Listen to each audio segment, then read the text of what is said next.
Good evening, everyone. Welcome to the Effingham County Board of Commissioners regular meeting agenda, April 7th, 2026. The time is now 5:04 p.m. Madam Clerk, roll call, please. Commissioner Floyd.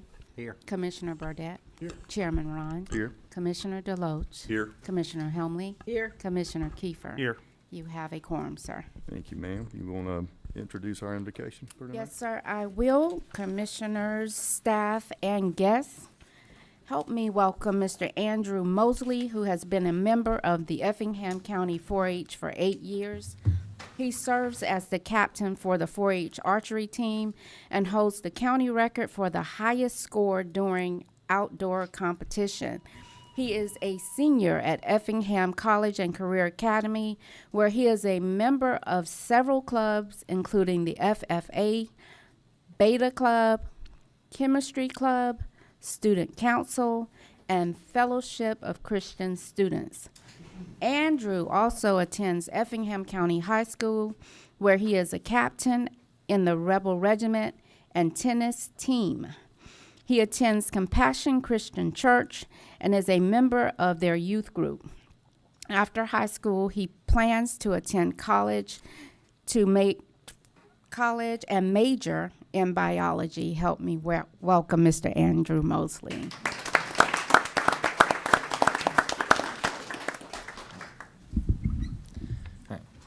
We all know that over this past weekend we had Easter Sunday, and I hope that everyone was able to enjoy the nice weather and got to celebrate that our Savior is risen.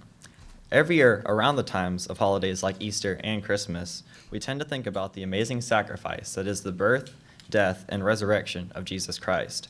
But what about those days after? What about the December 26th or the April 7th like today? We can find it so easy to fall back into the rhythm that is our day-to-day lives. But you must remember that he didn't just die for those select few days, but our entire lives as well. In Luke chapter 9, verse 23, Jesus says that whoever wants to be my disciple must deny themselves and take up their cross daily and follow me. This can seem like a large ask, and it is, but it can start with the smallest things. It can start with something simple, like remembering to give thanks at the start of every day, or even just going out of your way to be a little bit kinder to those around you. Once we start this daily task, it becomes a little bit easier, and it becomes a regular part of our daily habits, and we can repeat this process all over again. It is this daily action and the visible change that comes with it that can allow us to bring those around us to Christ. All right, thank you. And then with that, if we could all bow our heads, please. Dear Lord, we thank you for allowing us to gather here today. We pray that the devotion and your light will shine to all those in this room as well as to anyone to whom this message may reach. We pray that this meeting goes well and you are honored throughout. It is in your name we pray. Amen. Amen. All right. And if we could all please stand for the Pledge of Allegiance. It is not commonly known that in accordance with the U.S. flag code that there is not a pause in between one nation and under God, so I will not be saying that pause. So, I pledge allegiance to the flag of the United States of America and to the republic for which it stands, one nation under God, indivisible, with liberty and justice for all. All right. Thank you. Thank you, Andrew. Can you turn me up just a little bit? Thank you. All right. Moving into item 5, agenda approval, consideration of a resolution to approve the agenda. Madam Clerk, any changes tonight? Yes, Mr. Chairman, if you all will go with me to the agenda and turn to page 2. Under unfinished business, we have a preliminary plat, consideration to approve an application by Three Birds Development LLC for a preliminary plat for Bulls Run located at Noel C. Conaway Road. The applicant has requested to withdraw this item from the agenda. And if we can go to planning board items. This is going to be the last page of your agenda, items number 17 and 18. Planning Board recommends denying an application submitted by Stanley Martin Homes. This property is located on Zitrower Road and consists of about 452 acres. The request is to rezone from AR1 to R5. The applicant has requested to postpone this item until June 2nd. So this is items number 17 and 18, and unfinished business number 1. Those are your changes, sir. Very good, thank you, ma'am. If nothing else, I'll entertain a motion. I'll make a motion to approve the agenda as presented. Second. Have a motion and a second, all in favor? Aye. None opposed, motion carries. Item 6, minutes, consideration to approve the March 17th, 2026 work session and regular meeting minutes. I'll make a motion to approve the minutes as presented. Second. Have a motion and a second, all in favor? Aye. None opposed, motion carries. Item 7, public comments. Comments shall pertain to the agenda items only. Should you wish to make remarks, clearly state your full name into the microphone before commencing to speak. Item 8, correspondence. The agenda packet for this meeting is posted on the county's website. Any additional documentation presented at the meeting shall be submitted to the clerk for a receipt, recording, and distribution to the board. I understand we have a presentation coming in. Stephanie, we need any introduction on this at all, or? No, sir. Okay. I'm just noting, it's going to be a presentation by Ms. Kim Dennis, who is the United Way Director here in Effingham County. Very good. I told you was gonna drag it up here, Kim.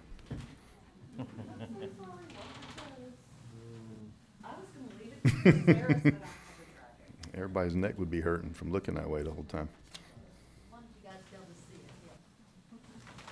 We'll turn it for you as well. Good evening. I thank you so much for the opportunity to come in before you today and just talk to you a little bit about United Way and our 211 program.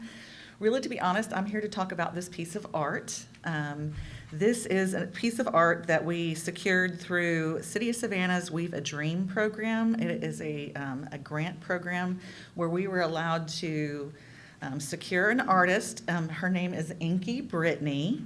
And we wanted to find some way to draw attention to 211. 211 is our information and referral call center. We are open Monday through Friday, 8:30 to 5. So you all have 911, we have 211. But 211's intent and purpose is so that when people are in need of resources, they can call that number and we can help find them assistance. It might be assistance with housing or utilities. It could be assistance with budgeting.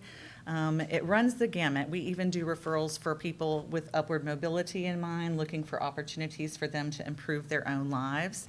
So Inky Brittany sat in our 211 office for a full day and listened to our referral specialists take calls after calls. Each one of the bubbled text bubbles are actual calls that she heard received by our 211 specialists. By the way, I forgot to mention, we have our own local Effingham 211 information and referral specialist that works out of our office here, and she is with me this evening. Landry Whiteman now, she just got married last weekend, Landry Whiteman, and she works out of our office. But the beauty of it is that we have one of those in each of our offices, and they all work together to make sure that our coverage is consistent. So when Landry is not there, there's somebody in the Savannah office, and so on and so forth. So this piece of art is going to be traveling our 5-county area over the next year, hoping to draw attention to 211 and get the information out to our communities so people know who to call when they need help. And this location is the very first location besides our Savannah office, so Effingham is number 1. Woo! It will be residing in the tax commissioner's lobby for the next week, and then it will move on to the next location at the Georgia Ports Authority. So you guys beat out GPA. So very excited about that as well. So anyway, if you have a moment, it'll be here during the meeting, or are we going to move it? We're going to have to move it. Because we don't need to block your view. And I hope that you all take the opportunity to look at it, and thank you for inviting this art into our community so to bring awareness about 211. Hey, Kim, once you do move it, are Are you guys gonna have any posters or anything made up similar to this that we can put We in high visibility actually areas? we got a sponsor because this was sponsored. So we got a sponsor to cover getting a few smaller poster size ones that we plan to also utilize in the area that we can set up for one-day events and things like that. This is a little bit cumbersome. I had to call in the husband to help me take it apart and put it back together. We were in here yesterday doing that. So it's a little bit, it's for longer stays, like a full week or longer, but we will have a poster size that we Great. can set up. And those are coming. Very good. Anyway, thank you so much for your time, and we will be moving this out of all of your way. Yes, ma'am. Thank you, Kim. Great job. She's got a future ahead of her. So, good idea. Perfect name, too. Yeah. Do all right. Sure, there's no one skated over there. Put some casters on it for her.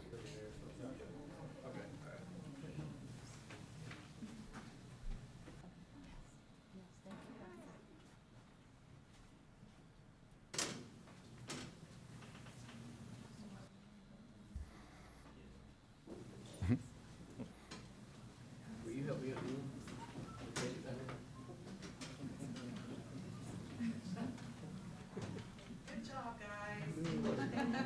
So gentle. Clean up. All right, thank you, gentlemen. Now moving to item 10, our consent agenda. This section shall include all routine items for which there will be no discussion. Should a need arise for a debate, the item can be moved to the appropriate area of the agenda. Item 1, consideration to authorize finance staff to create new accounting funds and bank accounts for 3 industrial service districts and tree ordinance fund. Item 2, consideration to ratify and affirm the underground easement agreement with Georgia Power for the installation of electrical distribution infrastructure at Low Ground Road. Item 3, consideration to approve an intergovernmental agreement with the Georgia Forestry Commission for use of tower space at 2800 Courthouse Road, Guyton. Item 4, consideration to approve a development agreement with Georgia Precision Builders, LLC for Blue Jay Townhomes, water and sewer service. I'll make a motion to approve the consent agenda as presented. Second. We have a motion and a second. All in favor? Aye. None opposed, motion carries. Moving to item 12, new business. Consideration to approve resolution 026-011 in appreciation of Larry Brad Green for his service with the Board of Assessors. Mr. Chairman and board members, you guys have an opportunity to recognize one of our citizens for service to the community. Mr. Brad Green has served for 14 years on the Board of Assessors as both the Vice President and the President. A resolution of appreciation has been drafted, and it reads as such.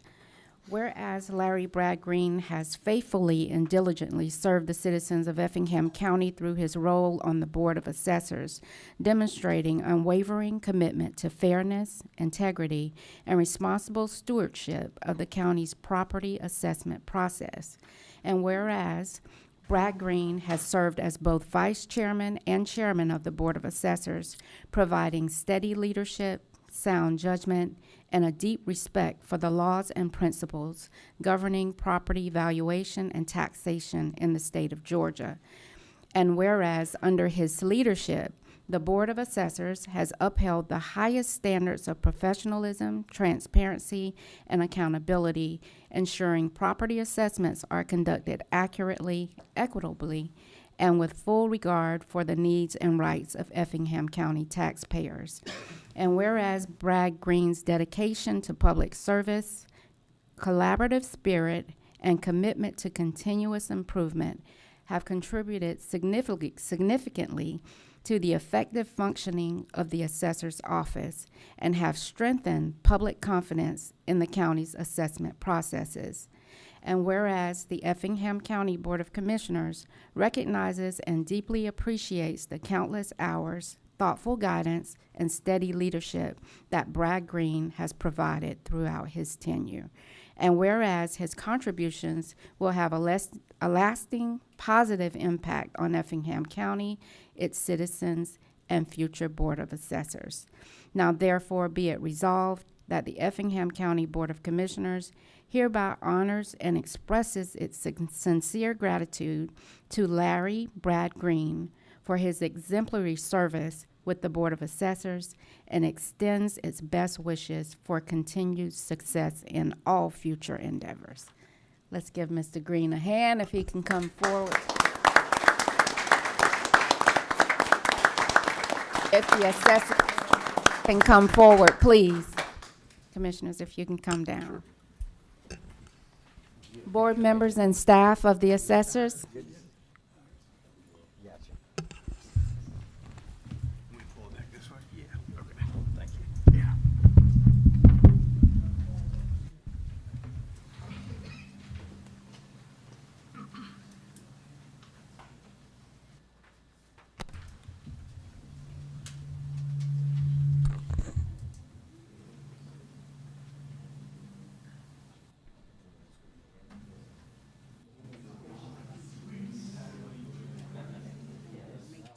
Make two rows.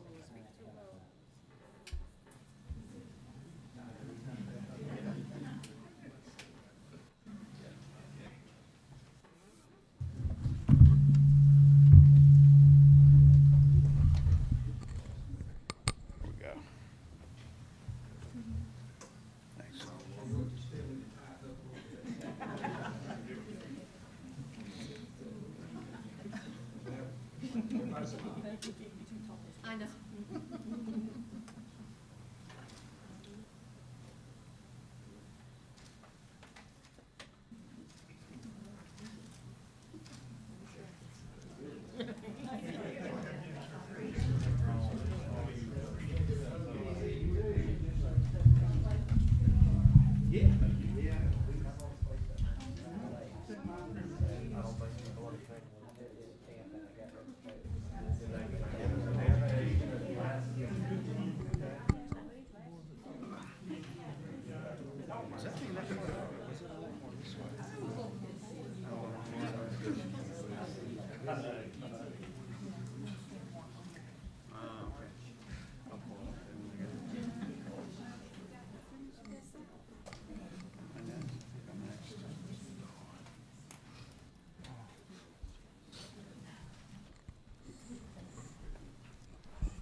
Now, Mr. Chairman, if we can get a motion, please. Yes, ma'am, we can. I make a motion to approve the resolution as presented. Second. We have a motion and a second. All in favor? Aye. None opposed, motion carries. Thank you, Mr. Green, for your service, and the rest of our board as well. It is a lot of education you have to keep up with on this as things come out. And also, not always the most popular place to be either, so very good. And thank you, guys. All right. Moving into item number 2, consideration to approve resolution 026-010 to amend the fiscal year 2026 budget. Good afternoon, Mark Barnes, Finance Director. There is an updated version of this amendment that y'all should have received this afternoon. Corrected a few issues in the original one. This amendment fixes multiple things, but one of the larger items in here is an advanced CT machine for the Effingham County Hospital System. This machine is going to be paid for out of the medical indigent millage rate, and even with this allocation in here in the budget, the county is still going to be able to meet its annual obligation to the hospital health system for the medical indigent. Some other items in this one are also sinkhole repairs, some utility adjustments, and remediation for some mold damage documents and storage, and allocating some funds for landscape equipment from the old surplus equipment from the recent old equipment auction. And with that, we have actually some speakers here tonight to kind of talk a little bit about the advanced CT scan machine. So I'll turn it over to the Effingham County Health System. Thank you, Mark.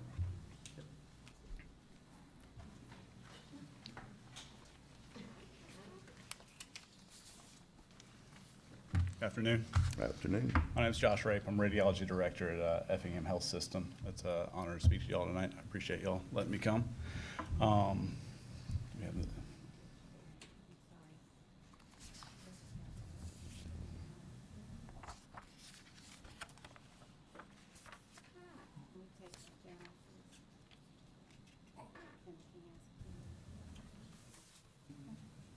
I'll go and get briefly started while they get the PowerPoint. Today, our CT program is operating at full capacity. We have a single CT scanner. It was installed in 2021. It services our ER department and the inpatient units that we have, as well as a number of outpatients that we serve.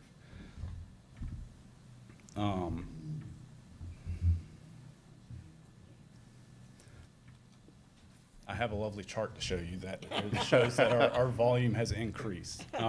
Since fiscal year 2016, our volume has increased 165% in the CT department. This year, we're on track to do, that's all right. This year, we're on track to do about 10,500 CT exams on a single CT machine. In March alone, this past month, we did over 1,000. Which is a new high for our department. We're really proud of the team. When you place that much stress on a single scanner, it presents you with two primary challenges. One is limited access for patients. The second is a risk to operations.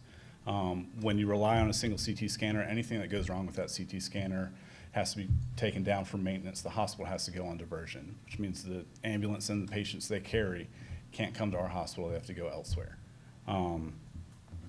So to mitigate these challenges, we are investing in a quite substantial CT upgrade. We're getting a second CT scanner. It's a 256 slice Siemens Pro Pulse. It's a dual source scanner. I won't bore you with what that means, but it directly addresses those challenges that we're facing today. It has a number of clinical and operational benefits, one of which being improved scan speed and efficiency. This allows us to scan patients faster. It allows greater throughput, which alleviates, it goes hand in hand with enhancing emergency care support. The faster we're able to scan patients, the less patients are having to wait in the ER waiting room. It reduces waiting times and increases throughput, which gets patients quicker answers to the questions that they may have, quicker diagnosis, quicker treatment options, treatment plans. So this will greatly cut down on the amount of transfers, so now you'll be able to do it right there. Yes, sir. Yes, sir. I imagine we'd probably pick up some more referrals as well from. Y'all are stealing my thunder, but yes, All sir, right. that's the plan. No, it's quite all right, quite all right. We'll hush, we'll hush. No. So going back, I promise I'll address that. The scanner will prevent diversion. Not only is the scanner we're getting, the ProPulse, a reliable scanner, but now it affords us the opportunity and gives us the redundancy of having two scanners in one facility. So if one scanner goes down, the other one is almost always guaranteed to be operational. Right, if all goes according to plan. Which, to answer your question, yes, that would reduce unnecessary transfers via EMS out of the county. Something that I'm excited about, and I know our cardiologist is excited about, is this scanner has advanced cardiac imaging capabilities. We'll be able to do a scan that we've never previously been able to do before. It's the coronary CTA. It's early detection, advanced imaging of the coronary arteries surrounding the heart. Nice. It goes beyond the clinical and operational benefits. It enhances patient safety, patient comfort, radiation dose reduction for the patient. The outmigration that you addressed earlier, we currently see an outmigration percentage of about 40%. We're hoping to drastically reduce that with these advanced level scans that we'll be able to do. And then, yes, it's going to boost physician confidence in our imaging capabilities, which is going to attract referrals, and it's going to strengthen the local healthcare economy. So overall, I think the acquisition of this Siemens Pro Pulse is going to deliver faster, more reliable, and more advanced healthcare right here in Effingham County. Great. Appreciate y'all's time. Very good. Thank you so much. Thank you. Okay, and with that, staff recommends alternative 1 to recommend the fiscal year 26 budget amendment. And I just wanted to, you might give it an update on the library funding in here? Yeah, The rest of the board understands. yeah, and so one of the things in here is, we're in this transitional period between Statesboro Regional and Live Oak Public Libraries, and we're at a period where there's going to be almost a swap of expenses between the two.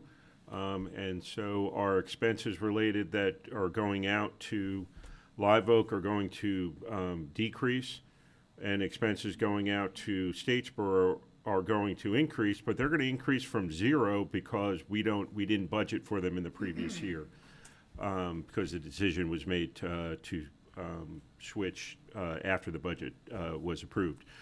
So this just simply budgets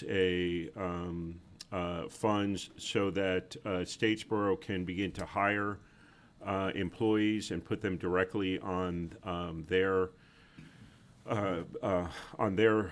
books, versus having them to have to be hired from Live Oak and then transferred over.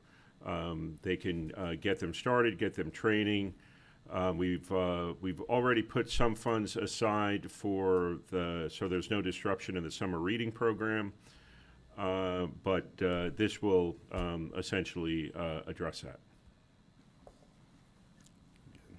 And this isn't over and above. This is money that will Yeah, basically so, just yeah, shifting it from it's a good accounts. It's point. not And new money injected into. So the way that it's going to work is that we've already budgeted money to Live Oak. Live Oak has a separate fund set aside for Effingham County, and that fund has its own fund balance. And if they don't spend enough, because of open positions, that fund balances grows, and then so after the end of the fiscal year, it gets liquidated and sent to Effingham County. Just wanted everybody to Yeah. understand what that And was. it's quite large right now. It's, Yeah, at the end of last fiscal year, it was about 350,000. I would imagine it's going to grow a decent amount this year because of the vacancies. And this will allow, again, Statesboro to hire folks now and potentially get folks in those libraries to, because I know we've had to cut back on Saturday hours. And so if we can get some Statesboro staff in there now to work in tandem with Live Oak during the transition period, we can hopefully get those hours back up. Right. Well, that's good to know. I didn't know how that would work if we could contractually, if we could go ahead and start putting folks in there. So that's good. And just for clarity too, we did not cut the hours. No, we did not, and it's a result of the staff either being promoted, transferred, or resigning or retiring, and Live Oak not wanting to backfill them because they only have a contract to the end of the year. Sure, understood. Or the end of the fiscal year. Very good. All right. Well, with that, I will entertain a motion. I'll make a motion to approve as presented. second. A motion and a second. All in favor? Aye. Unopposed, motion carries. And Ms. Fran, it was one of the easiest decisions, up here once suggested to the commissioners. The CT was an easy go. And I'm gonna I try think it's not- gonna be a great benefit for us and, I'm hoping I'm not a new customer for the CT as well. I'm trying Yeah. to stay away from that. You'll guy. probably see Roger regularly. Yeah. I actually had to go to Statesboro for the heart CT scan. where they So, inject so that. normally what happens is you hear people go into the hospital for cardiac caths, right? Right. So with this new CT scanner, it's not non-invasive. So you wouldn't have to have a cardiac cath. You could be diagnosed right there at the hospital. Nice. Not to mention the fact that we would be the third hospital in the state of Georgia to have this machine. Look at So us. we are setting Yeah. a standard and raising the bar high Look at for us. technology. So just a little nugget. All right. Very good. Thank Thank you. you. Thank you, ma'am. I figured she'd be at the microphone before she left. Hey, I was gonna give her the But opportunity. that was to come up, important so- details, so that's good. Yeah. Very good. All right, moving to item 3, consideration to approve a proposal to rebuild the impact fee program. Thank you. Yes, this proposal is for Effingham County initially instituted a development impact fee program back in the early 2000s, and this is fees for new development that's being constructed. In 2014, that impact fee program was frozen. The ordinance is still in the books, but the amounts were zeroed out. And so this is going to be engaging Hatley Plans LLC to basically rebuild that program. With the age of it, Since the last time a study was done, which was in 2005, we basically have to kind of start from scratch a little bit, redo the study, redo the analysis, and then come up with this. And to that effect, we've requested the board to approve to have a contract with Hatley Plans, and this individual has worked extensively in this area, is working with Bullitt County right now, has assisted with Savannah, Chatham County and their programs, and was actually, until the retirement, was the kind of the protege of one of the individuals who, when this law went into effect, was one of the main pioneers of developing these programs across the state of Georgia. And so staff recommends alternative 1 to approve this contract. Very good, thank you, Mark. Question, why was it, Phil, you were the only one here Mm-hmm. along with me. Why would we stop with the impact fees back in 2014? Do you remember? And what have we done since? There were Fusion. a myriad of reasons. I Yeah. mean, that was back when there was no activity. You know, folks That were was back wanting- when maybe you were trying to draw. Yeah, Yeah. folks were wanting to build homes and they were being hit with these impact fees that was a burden on every, you know, it was. That, and there is not just a burden on them. It's a very complicated process. Exactly. too. I was going to Yeah, say, it's- Took it more was very staff to complicated just for administer staff for the very little growth that we had. Yeah. And so it made more sense to cancel them out. It was costing us almost as much to administer the program as we were collecting at the time. Because whether you have them or not, you still have to file your annual report. You still have to update your capital plan and move things in and out and send to Department of Community Affairs. And so, and you know, for little we were collecting did make sense. I don't mean to put you on the spot, but I just know you're No, the no, only one. no. And I believe it's only within the last few years that we've kind of positioned ourselves to be able to handle Sure. that. Yeah, Will we be able to get some input from other people, from the public on this as the process goes along? Yeah. Yes, sir. It's almost a year-long process, and it does involve committees and public hearings. So it's a pretty extensive thing that does get input from a lot of Yeah. different I was going to stakeholder ask groups. Tim if you could Get your calendar Kind of out. Yeah. give us, There's or gonna be Mark, or meetings. whomever, give just a brief overview of, we're not starting exactly from scratch because we have the ordinance in place already, but the committees and all that moving forward on. I also like this Hatley Plans because they've worked with other counties around us. Correct. Maybe hopefully have something that won't be unfair, but will cover some of our fees, That's some of our correct. cost. Very good. I'm glad to see this moving forward. Yeah, I'd never heard of Hatley plans, but it sounds like they're Yeah, we're doing surrounding more than areas. capable. Very good. If no further discussion, I'll entertain a motion. Make a motion, we approve alternative 1. Second. I have a motion and a second. All in favor? Unopposed, motion carries. Item 4, consideration to approve the Coastal Regional Commission Contract Amendment 2026-08 for the fiscal year 2026 grant budget. Yes, sir. This is a minor contract amendment for the senior meals contract, and this is an increase from the CRC in federal dollars and state dollars available for the senior congregate and home delivered meals, and it's an increase of $7,500 for each of those programs. And staff recommends alternative 1 to approve the CRC contract amendment. Thank you, sir. I'll entertain a motion. I'll make a motion to approve number 1. Second. We have a motion and a second. All in favor?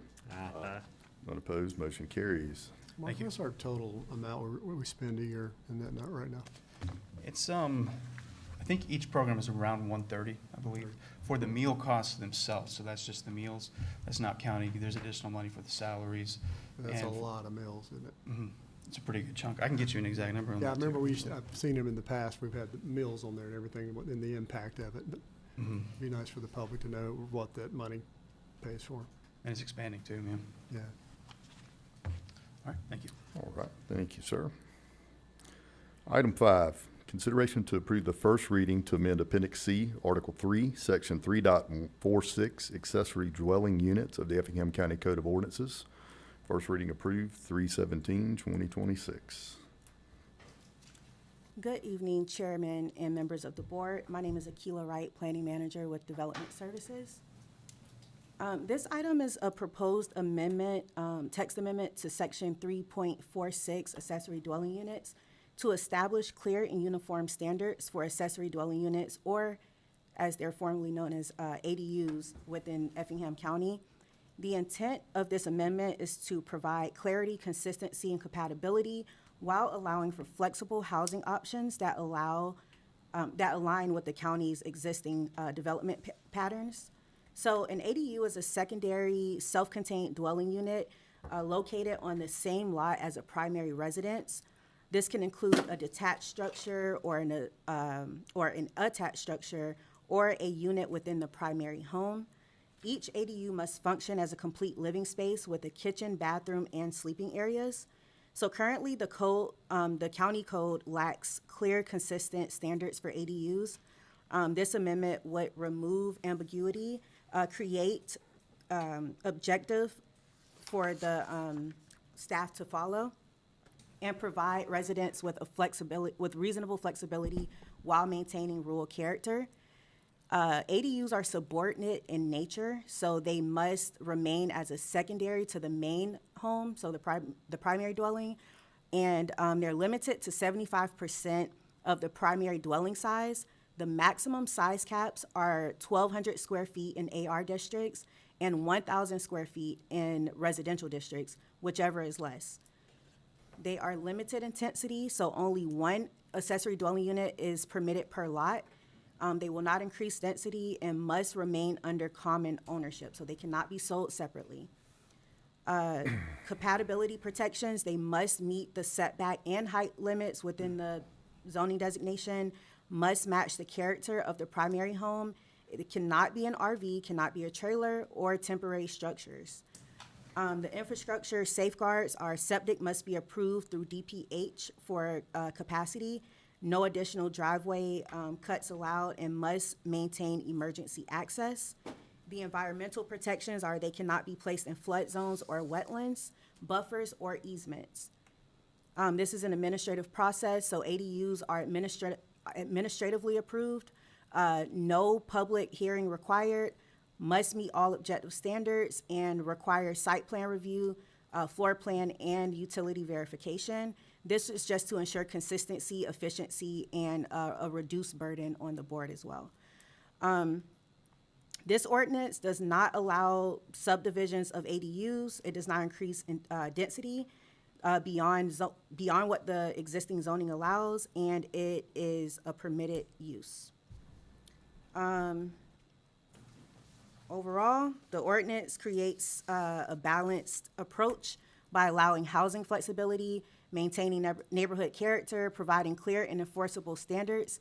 And staff finds that this proposed amendment is consistent with the comp plan and supports orderly and compatible development within the county. Thank you. Very good, thank you, ma'am. Question I have. The ARs, I see so we have a maximum square footage for our R districts and then our AR. What is the max for AR?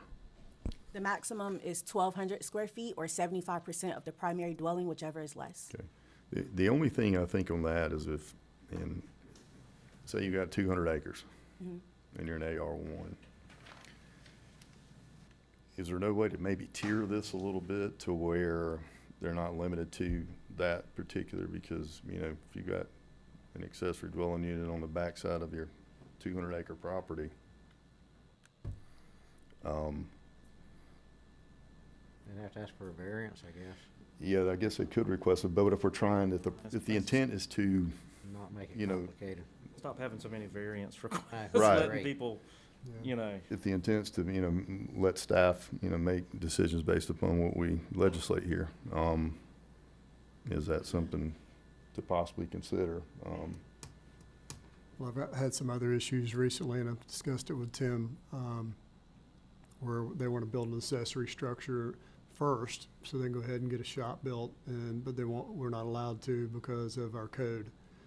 We have to have the main building built first, and frankly, I don't know why we would care in certain circumstances unless it's, like Tim said, it's an R district or an R1 or something like that, where you wouldn't want that, but in an AR2 or something.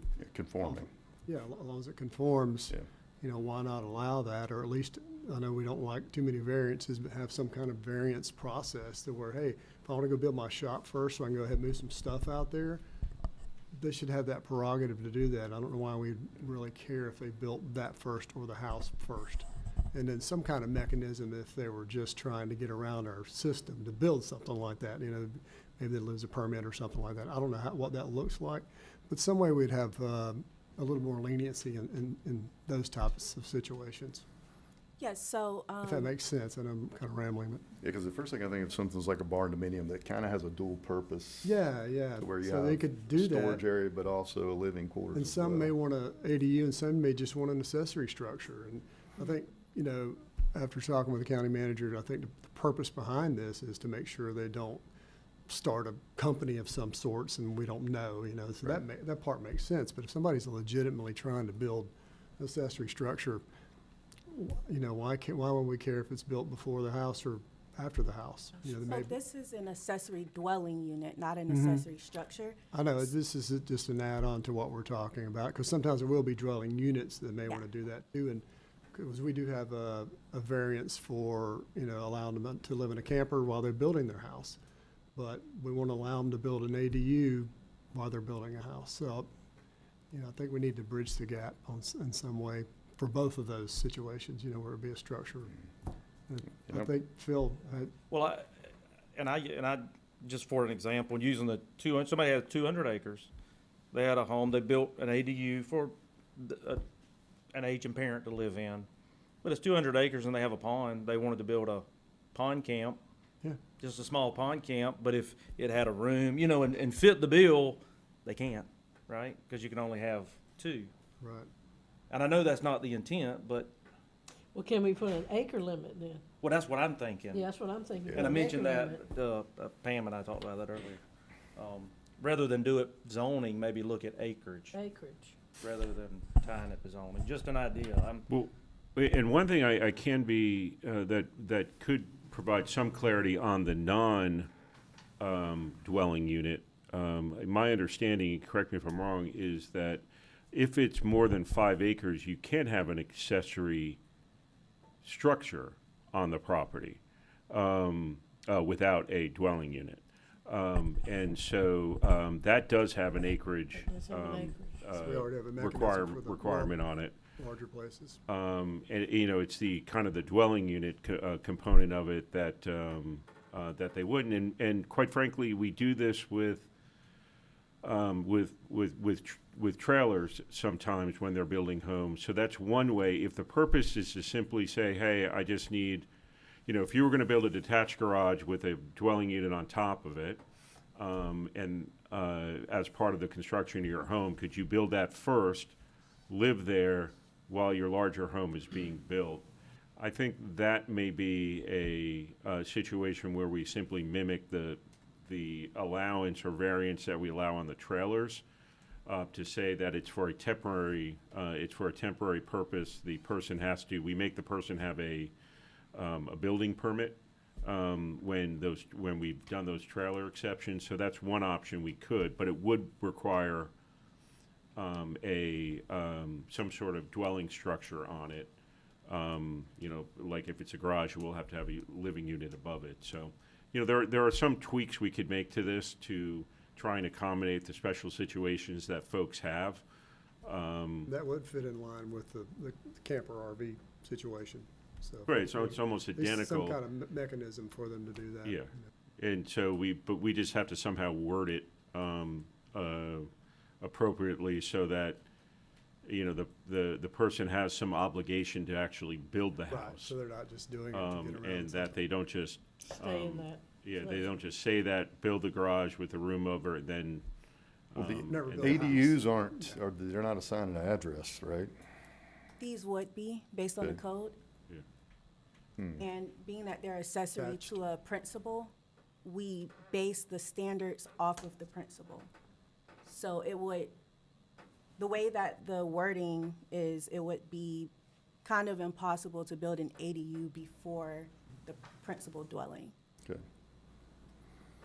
So we'll have to rework that. Yeah, I mean, just If in, you look at that, Akila, that'd be great. just envisioning, I've got my mother-in-law living on my land.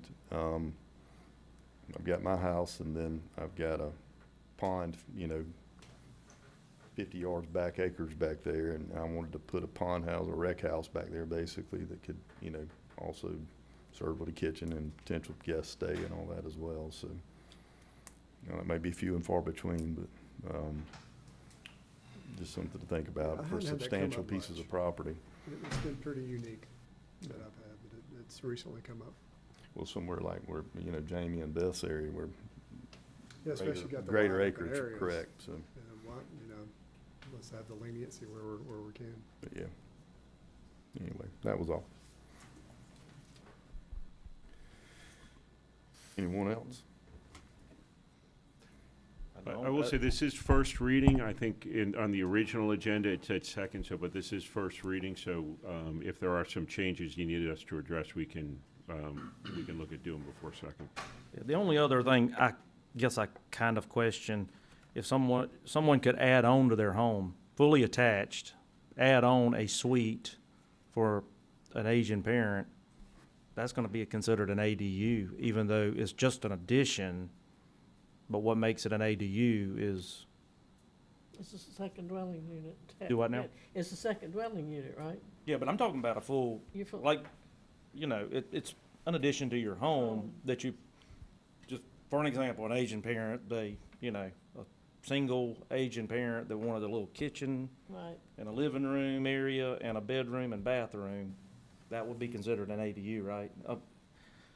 That, I understand if it's detached, but how do you, I don't know. Well, that would just be a home addition, I guess technically, if it's a. But I don't think it is, that's considered an ADU. But I think we were discussing this earlier today. And I get the point I totally get the point, but I'm trying to. That come as to long terms. as there's a connection point to the interior of both units, right? That it really shouldn't be considered an ADU, ADU. right? Simply because, a lot of folks, may have a, kind of a finished room above the garage that's got like, a kitchen, they'll have like a kind of attached she shed man cave type of thing that'll have all the features that really make it a accessible dwelling unit. But by virtue of the fact that it may have an exterior entrance, but it also has an interior entrance, that could be what you use on that as long as it's actually physically connected via some sort of doorway to the main house. It's something that most people are not gonna rent out to somebody. Correct. I mean, Yeah. it's well within the home. Yeah. And certain builders, ones that I worked for years ago, they have a style of house that actually has a separate in-law suite that's accessible via the front, but it's got its own little kitchen, bathroom, living room, but it does have a door that connects it to the main house. Yeah. And I think the door that connects it to the main house, could be the qualifying factor here. Okay, so. The only problem I see with this is it does have second reading on here. So is this a second reading? It's of not, this? it's a first reading. Just the Yeah. title, Just- second reading, The, yeah. Or the heading is just second The reading. heading The should be- first should is be first reading. And I yeah. guess this kind of, when we started talking about the ADUs was, I was thinking more of the AR districts where trying to help with the housing shortage of people being able to have, a small detached housing to rent to a single AR3, person AR1. versus, otherwise there's not a lot of options for them. Yeah. That was kind of to me, that's what this was born out of. But, So we're saying as long as they're attached to the Main house. main structure of the house, the self-contained part. I guess, what I guess about it if it's a adds it into carport the- with a room on the, I mean, that's almost a good separation, so where do you draw the line? It's so Well, difficult. based on what he said, as long as you had an interior door. Okay, so that would As long as prevent, you had the okay. interior door, that connected the So if two. it was separated by carport, that would be an ADU because it Yes, wouldn't be an yes. interior door. Yeah, that is good, Because I'm that's not an trying to make interesting this point, because if complicated. you had a, Had a walkway hallway. breezeway between a detached unit that could, you know, look like a garage or Built a something like hallway that. to it. It would But be it has, it connected. can't be open air, huh? I would say as But long you as it's could build a conditioned hallway. space, I would say Yeah, conditioned conditioned space. space, yeah. I guess, you know, I don't, And that's something we can put in the, you know, try and come up with a recommendation on, just to clarify that, before this. And we'll look into the issue with regards to mimicking the language on the trailers, I don't think this will be part of this ordinance. It'll probably be part of, wherever that trailer, language is, with regards to, Separate. building your house out of order. Keela, can we work a little bit on that one for next time? Can we work on a little bit on the house trailer ordinance for that one? Yes, I know you don't have a lot going on, so I figured it'd be. yeah, all the time in the world. Thank you, I appreciate you. Good. I think we're close on it. Yeah. I know Akila and I shared emails. I was just trying to get my thoughts around it. Well, sure enough, It's a lot something to like that will understand. come I guess up, in my you know, mind, I address- really separate, you know, a little more acreage, you know, 3, 4, 5 plus acres versus, you know, it could be a neighborhood of R1 that it may not be appropriate doing something like that. Right. I guess that's probably my biggest I was difference. thinking AR1, AR3, Mhm. flexibility. So, Yeah. Good. Anyone else? If not, I will entertain a motion. Make motion to approve the first reading. Second. Have a motion and a second. All in favor? Aye. Unopposed, motion carries. And if Take we a- need more time, we could put the second, you know, if you don't have, if you can't get what we need for the second reading, we can push it off another All day. right. We're gonna take a pause at new business Hey, 6, Mr. take a Chairman? 5-minute recess. Mr. and- Chairman? Yes, sir. Can we, would you mind going through with just item number 6, only because Okay. they're here from out of town, they have to head home. Gotcha. Very good. All right. Item 6, consideration to approve the award of contract ITB 25-ITB 107 to Southeast Connection LLC, Blue Jay Midland and Low Ground Road Sewer Extension Project. Good afternoon, Danielle Carver, Procurement and Contracts Manager. This item is for approval of the award for the Blue Jay Midland and Low Ground Sewer Extension Project. This project will extend sewer infrastructure in that corridor to support growth and improve wastewater service in the area. We received 5 bids, and Southeast Connections was the lowest responsive and responsible bidder. We have never worked with Southeast Connections before, but they have completed several similar sized projects and have completed work in the surrounding area and counties. They are excited about this project and are here today to make a short introduction and answer any questions that you may have.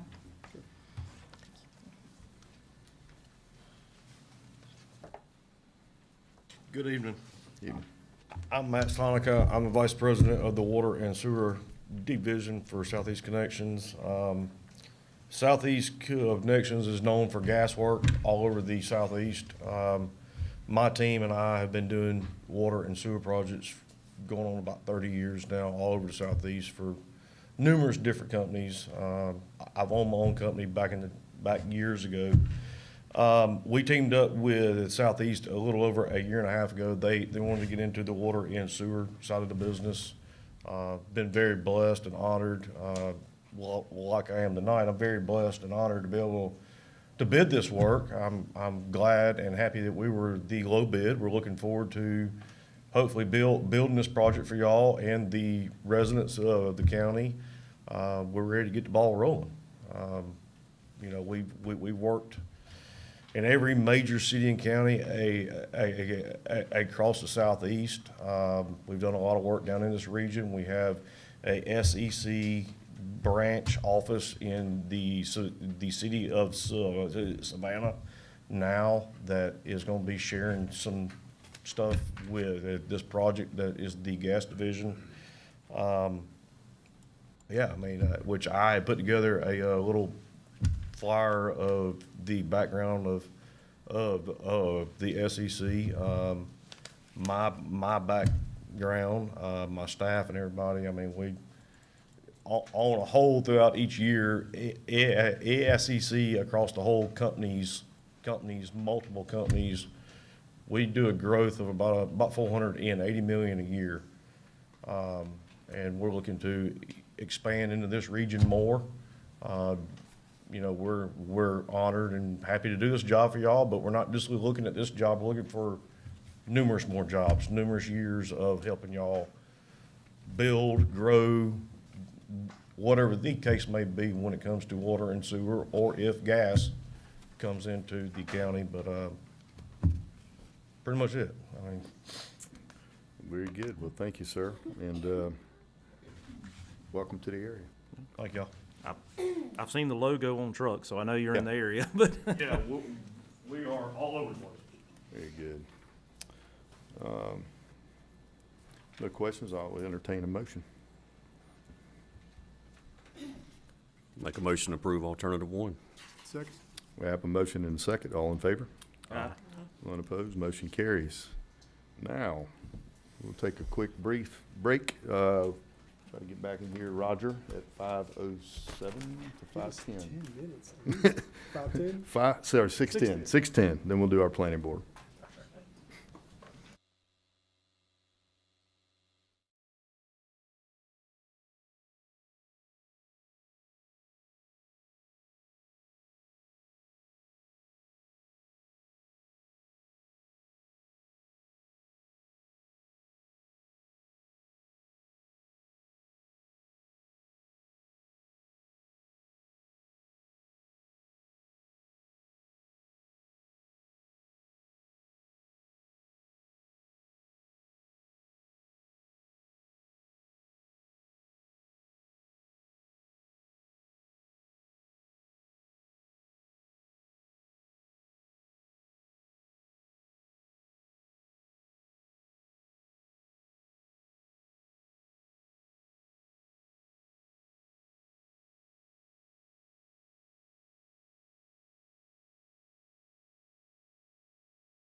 Back to order here. Ooh, sorry, guys. Now moving to the planning portion of our agenda. Item number 1 is a public hearing, consideration to approve an application by Fernando Moya Paredes for a variance from section 3.25.4 to allow for a secondary home on a non-conforming AR1 lot located at 884 Ziegler Road, map number 377, parcel number 34 in the 1st District. Thank you. Kimberly Barlett, Senior Planner. The applicant is requesting a variance to allow for a second dwelling unit on a 3.23 acre parcel located at 884 Ziegler Road. The property is zoned AR1 Agricultural Residential, which requires a minimum lot size of 5 acres. However, the parcel is a legally established non-conforming lot that predates current zoning standards and cannot meet this requirement. The site currently contains 1 mobile home, and the applicant proposes adding a second mobile home. The surrounding area is characterized by low-density residential and agricultural uses. The property is served by a private well and septic system with access from Ziegler Road. Staff finds that the request meets the criteria for a variance. The hardship is due to the property's legal non-conforming status and limited size, which restricts reasonable use under current regulations. The request is based on conditions unique to the parcel and is not expected to negatively impact public health, safety, or welfare. Additionally, while the variance deviates from the zoning ordinance, it remains generally consistent with the intent of the comprehensive plan, which supports rural residential development in this area. Based on these findings, the request is consistent with the future land use map and aligns with the intent of the zoning district. The proposal is unlikely to create adverse impacts on surrounding properties. Is this one part of Lakeside, the Lakeside community? No, it's right out of it. Okay. It is part of. Lakeside Farms. What is the name? I'm just curious. Yes. I think it is Lakeside Homes, yeah. Yeah, it's intersection of Deerfield. I don't know if any of their covenants, those, what would Very good. override? The covenants or our ordinance? Who's enforcing the covenants? They have an active, but I hadn't been called on this one, which surprises me, but, There are some homes in the subdivision that already have two. okay. Yes, some parcels with 2 homes. Cool. Very good. Being it's a public hearing, if the applicant would like to come forward and add anything to this, please come forward.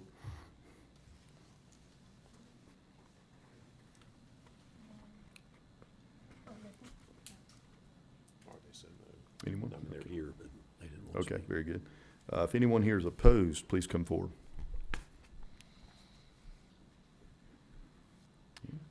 Being there are none, I'll close the public hearing and open up for discussion from the board.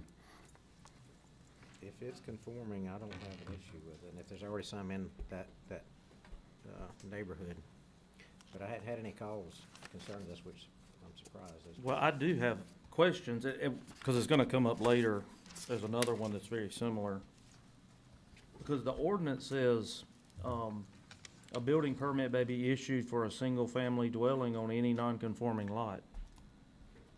I don't know why we're doing I just want to understand why we're doing a variance. It also says the county commissioners may also grant a variance to the lot and building requirements in case of hardship.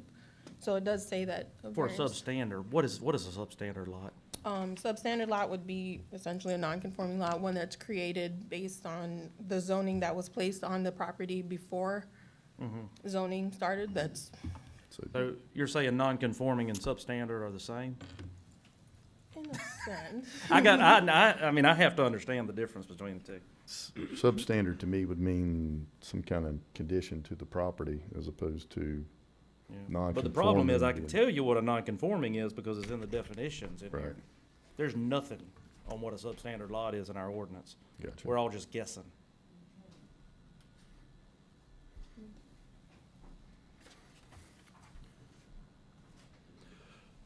So should we take the word substandard out and replace that with non-conforming? But I don't know. I don't know the answer to that. What I'm wondering is, is a variance even, I'm supported, I'm not saying that. Right. I'm saying, is it even required?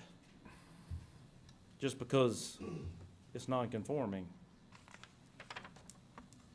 I know it's non-conforming, because we have a definition, but I don't know what substandard is.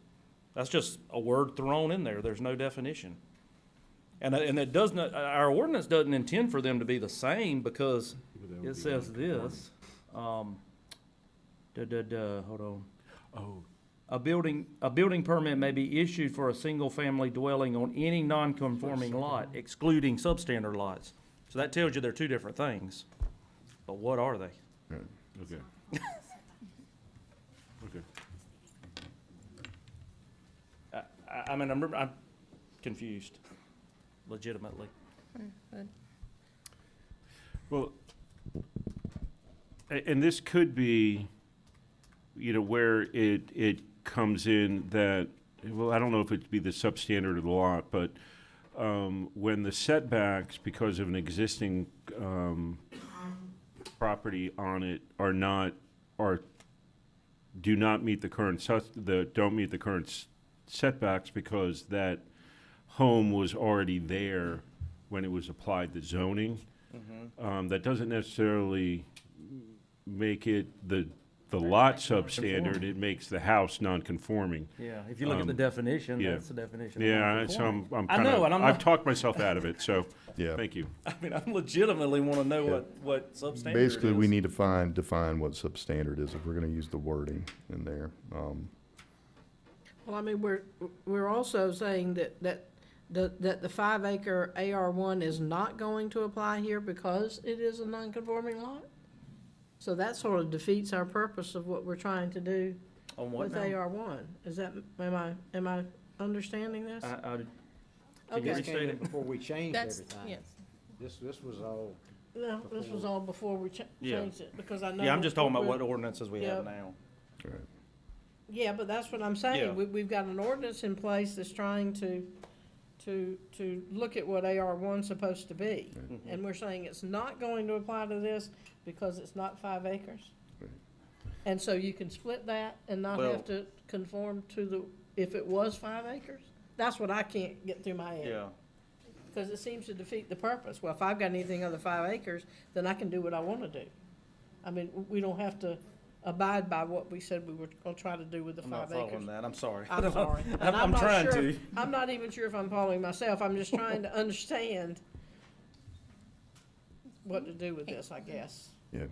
So substandard lots defined as a parcel of land that does not meet current zoning size or width requirements, but was typically legal when created. So in other words, when we did the blanket AR1. And doesn't meet other, Right, other, but it's also known as a non-conforming lot of record. Yeah, that's what I was gonna Yeah. say, that's our So non-conforming lot. maybe, for our this ordinance. staff would update our definitions to do some or remove, so they're not interchangeable. Yes, sir. At that. But yeah, I mean, it was, kind of grandfathered I mean, in. I'm fine going, they've made it this far, so I'm not, of the process, so that, but I do. I just don't know, I just don't understand. No, it's important we have definitions for everything that we have Yeah. if we're gonna label it. Because So- it says a building permit may be issued for a single family dwelling on any non-conforming lot. Yes, sir. I was doing some diving on that, Yep. Come up to the podium here and state your name for the record, please. Yes, my name's Brighton Rosenis. I live on an AR1 lot. I've been doing a lot of diving on that. The way I understood it from what I was reading was that a non-conforming lot or a non-conforming lot of record was any lot that got grandfathered into AR1 but was less That was than under 5 5 acres. acres, that's correct. And then substandard was like non-conforming in like setback distance? Correct. Or something along those lines? Is Correct. that We right? just need to define it that way. Right, Right yes, now, sir. that's kind of being used interchangeably, so it's Yes, not. sir. It's important to have a definition of what it means so that anybody can read it and this means Absolutely. that. Yes, Yeah, sir. and I did Exactly. see that, there was one, where's the, where are the definitions? Well, what setbacks apply? On the AR1 setbacks, They are they are able to meet the setbacks. They are able to meet Yes. setbacks. The issue is that it contradicts with AR1 being 5 acres, when they would have been allowed to have 2 homes had they had the 5 acres, but they don't because they're non-conforming. Gotcha. Yeah, and see, what you just spoke, that also is a non-conforming lot per, I'm trying to get down here to read it. Yes, sir, it does seem like they Yeah, are. it's not, it's poorly written at best. Yes, sir. Yeah. Where is, I'm trying to go through the definitions here. It's right, okay, non-conforming, any lot that is smaller than the minimum dimensions, area, or other regulations of the district. So if it doesn't meet a setback, that is not meeting other regulations of the district, which Yeah, makes it. but she said it did meet the setbacks. Yeah. Yeah. So, again, we just need to define substandard. Yeah. Yes, sir. And I want to define all that, because if there's no reason for them to come for a variance, there's no reason to put Right. them through. That's just what I'm trying to protect. Very good. Anyone else have anything to add? Okay. That I'll entertain a motion. I'll make a motion, we approve staff recommendation. I'll second based on, they've made it this far. Right. I'm not gonna. They've gone, yeah, they've jumped through these hoops, let them go. Yeah. We have a motion and a second. All in favor? Aye. Unopposed, motion carries. Item 2, second reading. Consideration to approve the second reading for an application by Fernando Moya Paredes for a variance from section 3.25.4 to allow for a secondary home on a non-conforming AR1 lot located at 884 Ziegler Road, map number 377, parcel number 34 in the first district. Make a motion, we approve the second reading. Second. Have a motion and a second. All in favor? Aye. Unopposed, motion carries. Item 3 is a public hearing. Consideration to approve an application by Angie Wallace for conditional use to allow for residential business in R1 located at 2855 McCall Road, map number 413, parcel number 6A in the 4th district.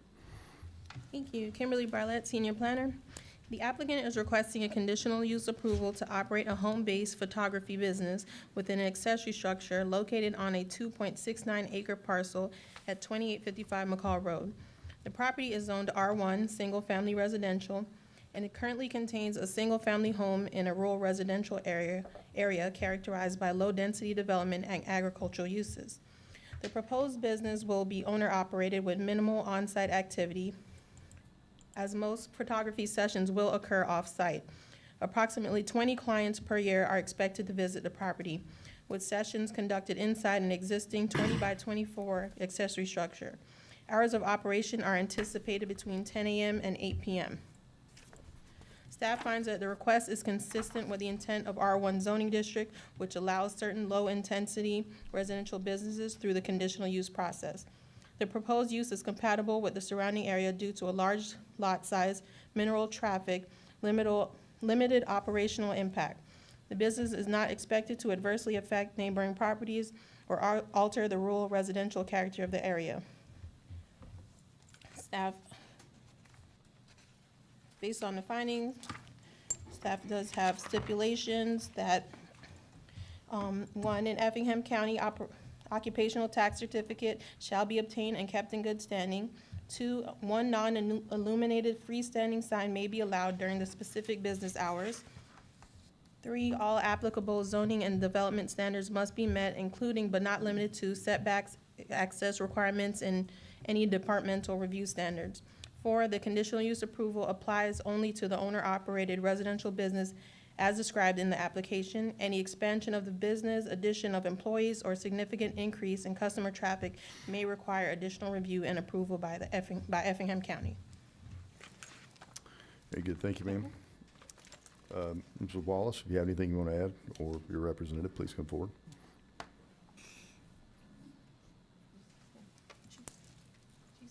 You're good, okay, very good. If anyone here is opposed, please come forward.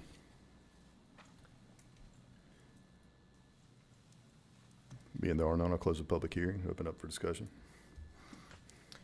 I haven't had anybody contact me about this. It seems to be a very low-level operation, so unless y'all have any comments about it, I'll make a motion to approve. I'll second. I have a motion and a second, all in favor? Aye. None opposed, motion carries. Item 4, second reading. Consideration to approve the second reading for an application by Angie Wallace for conditional use to allow for residential business in R1 located at 2855 McCall Road, map number 413, parcel number 6A in the 4th District. Entertain a motion. Make a motion to approve the second reading. Second. Have a motion and a second. All in favor? Aye. None opposed, motion carries. Item 5, public hearing. Planning Board recommends approving an application submitted by Teresa Burrows to rezone plus or minus 2.964 acres located at 211 Holly Lane from AR1 to AR2 to allow for permitted uses in AR2. Map number 476, parcel number 12 in the 5th District. Good evening, Jennifer Rose, Planner 1. The applicant is requesting to rezone approximately 2.97 acres from AR1 to AR2. This request is to bring the property into compliance with the zoning ordinance and to allow a subdivision of 2 residential lots. The parcel is currently a legal non-conforming lot due to the size under the existing zoning. The proposed subdivision would create 2 lots that would meet the minimum requirement of the requested zoning district. This does not introduce a new land use or increase development intensity. It simply allows the property to be used in a way that aligns with the current standards. The property is approximately 2.97 acres and contains 2 mobile homes, with the remainder being partially wooded. The area is rural in character, consisting primarily of residential and agricultural uses. There is a mixed zoning nearby, including larger and smaller lot residential properties, along with some light industrial activity. The adjacent AR2 zoning supports the request and reflects the established pattern of the similar lot size in that area. At the public hearing that was held by the Planning Board on March 10th, 2026, following discussion, the Planning Board recommended approval. The future land use map designates this area as agricultural residential within a suburban node character area. The request supports low-density residential development, bringing the property into compliance and aligns with the surrounding development patterns. This request is straightforward. The rezoning corrects the non-conforming condition and is consistent with both the surrounding zoning and development patterns. It does not introduce new use or increase intensity beyond what is typical in the area. No adverse impacts on surrounding properties or infrastructure are anticipated. Based on the analysis presented, this request is consistent with the comprehensive plan, compatible with the surrounding development, and represents a reasonable use of the property. And I'm happy to answer any questions that the board may have. Good. So there's presently 2 mobile homes on the site right now? Yes, sir. Okay. Very good. If the applicant has anything they want to add, please come forward.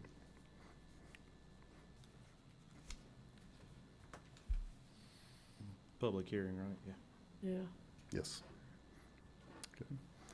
Being I see none, if anyone here is opposed, please come forward.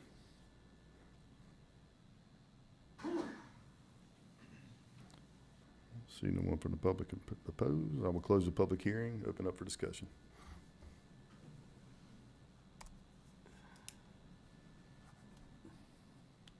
I think it, this area is obviously does support the AR2.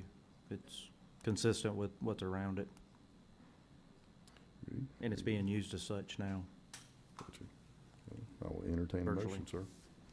But this is where we're only doing AR2 because it's the only thing that will work here. Yes. Right, because Yeah. we're steering away from AR2. Yeah. Well, I mean, Well, we're trying not I'm to, not completely of that, but this property would. fit yeah, into it's that all the category. adjacent properties, it is, I think, a fit here and appropriate. Another non-conforming lot area. It'll be conforming Well, now. it's technically non-conforming now. If approved, it will be But conforming. this will Conforming. allow them to divide it in half, basically in half. Right. I know it's not exactly in half. But Yeah. Good. yeah. No further discussion. I'll entertain a motion. I make a motion to approve as presented. Second. We have a motion and a second. All in favor? Aye. Unopposed, motion carries. Item 6, second reading. Consideration to approve the second reading of an application submitted by Teresa Burrows to rezone plus or minus 2.964 acres located at 211 Holly Lane from AR1 to AR2 to allow for permitted uses in AR2. Map number 476, parcel number 12 in the 5th District. Make a motion to approve second reading. Second. I have a motion and a second. All in favor? Aye. Unopposed, motion carries. Item 7 is a public hearing. Planning Board recommends denying an application submitted by Jose Manuel Navarro Hernandez to rezone plus or minus 5 acres located at 1100 Long Bridge Road from AR1 to AR2 to allow for permitted uses in AR2. Map number 445, parcel number 19A in the 5th District. Jennifer Rose, Planner 1. The applicant is requesting to rezone approximately 5 acres from AR1 to AR2. The request is to allow subdivision of the property for residential use, primarily for family members. The original proposal included 5 one-acre tracts. Based on the site constraints, particularly septic suitability and access requirements, the applicant revised the plan to 3 residential lots. This reduction in density is a key factor, bringing the proposal more in line with the property, what the property can reasonably support. The property is approximately 5 acres, containing 1 mobile home and the remainder being wooded. The area is rural in character, consisting primarily of large residential tracts, agricultural uses, and undeveloped land. While the predominant zoning is larger lot size residential, there are some pockets of smaller lot development on the bordered area. A public hearing was held at the Planning Board on March 10th, 2026. Following discussion, the Planning Board recommended denial, citing concerns related to density, compatibility, septic limitations, infrastructure, and potential precedent. The future land use map designates this area as agricultural residential. The revised 3-lot layout maintains a low-density rural character and is generally consistent with this designation. Since the Planning Board meeting, the applicant has reduced the proposal from 5 lots to 3, directly addressing the concerns related to the septic feasibility and development intensity. The revised layout results in lot sizes of approximately 1.66 acres and maintains compatibility with the surrounding area. Development will rely on private well and septic system, and the reduced lot count improves the likelihood of meeting the environmental health requirements. Overall, the proposal represents a more site-responsive approach that is balanced development potential with the existing constraints. Based on the revised plan and analysis presented, the request is consistent with the comprehensive plan, compatible with the surrounding area, and reflects a reasonable use of the property. If the board chooses to approve the request, staff recommends the following stipulation. Clearing of wooded areas exceeding county thresholds shall require a land disturbance activity permit prior to clearing the land. Very good, thank you, ma'am. If the applicant is here, please come forward.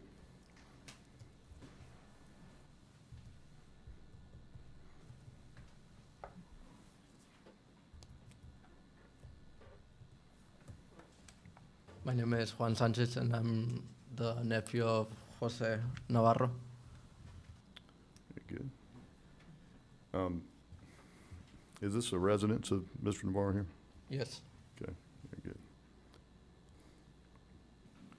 And I see they were able to meet the easement requirements there for that as well. Okay, very good. Anyone else? Discussion? I don't have any questions myself. Very good. Thank you, sir. Thank you. If anyone here is opposed, please come forward.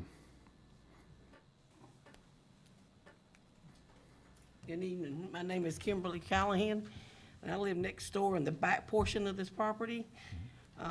Been there for almost 40 years. I don't have a problem with neighbors, but I want to make sure he understands what you're asking. The property he owns there now, he's using for rental property. He does not reside there unless he just moved in. And I've spoke with a couple of the commissioners here and asked that they would really highly consider this, that we don't want rental properties there. I worked with the Board of Education for almost 35 years. I need to know what rental property brings. So again, I just ask that y'all consider this be a no vote for that type of usage. Very good. Thank you, ma'am. Anyone else here opposed?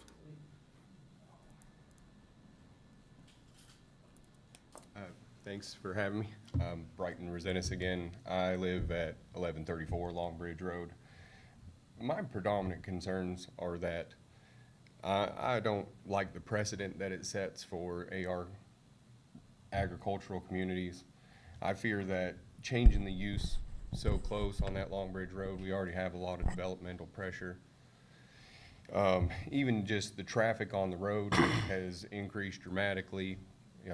Mail carrier routes, we've been told over the years, even when we had elderly residents, that we had to keep mailboxes on the opposite side of the road for one-way postal services. And, you know, I would fear that the intended purpose that I bought that property for, which was to raise my kids and for agricultural purposes, I hope to have livestock and participate in FFA and things like that. And I worry that, you know, with rental properties nearby, it would lead to conflict with my intended goal.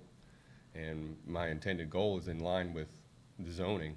So I have concerns for that, as well as, you know, the soil for all of those additional septic tanks. Now, I know we have regulations for that, but that would be my predominant concern, would be, you know, if we've been told that we can't have, you know, mailboxes on our side of the road because of that, and then the traffic increases.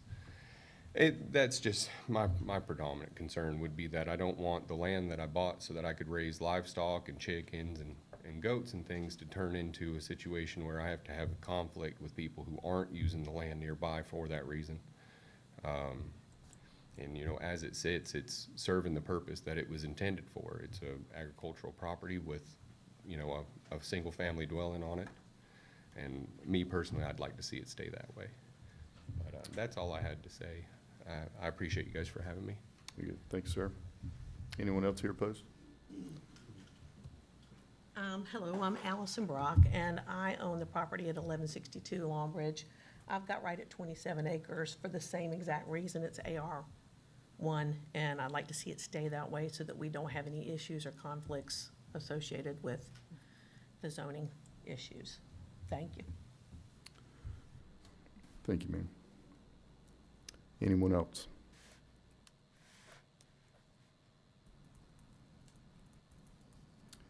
Would the representative for Mr.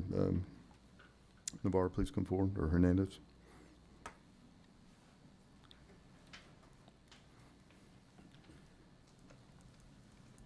Just wanted to be clear again, because I asked the question, I'm getting a little bit of conflict here.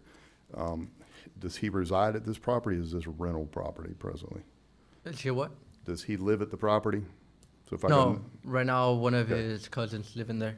Okay, very good. We had some mixed signals there earlier. Thank you. Yes. That's all I had. All right. Very good. I'm going to close the public hearing, open up for discussion.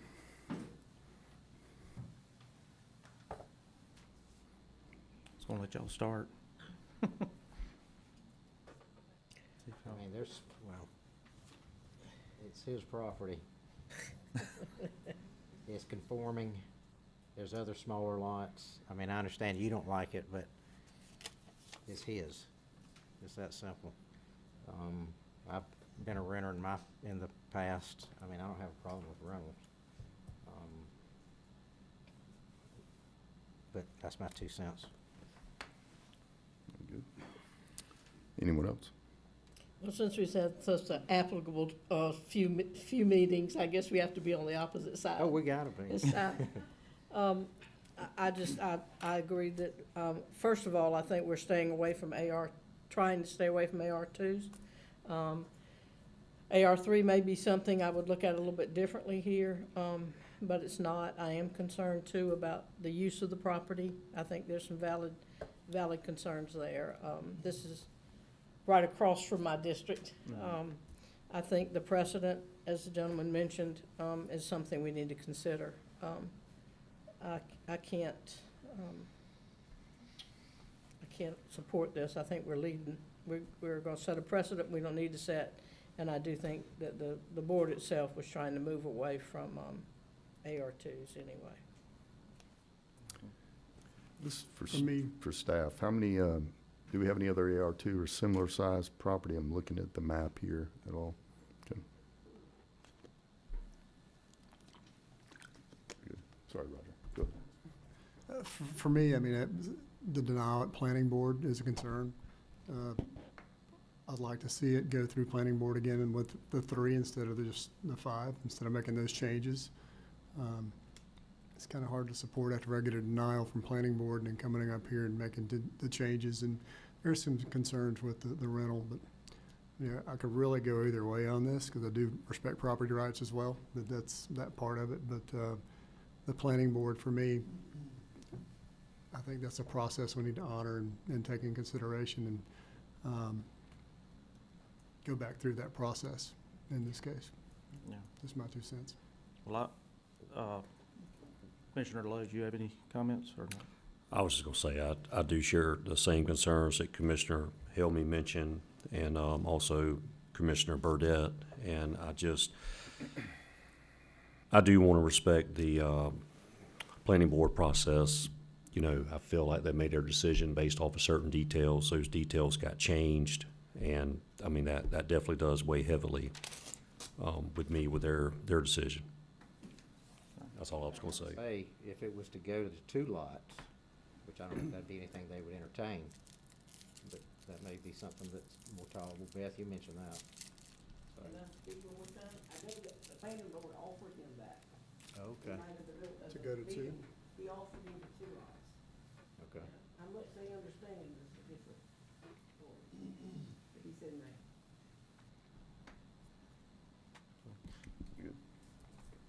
You know, for me, I kind of remove the use concerns and strictly look at it from a zoning and size.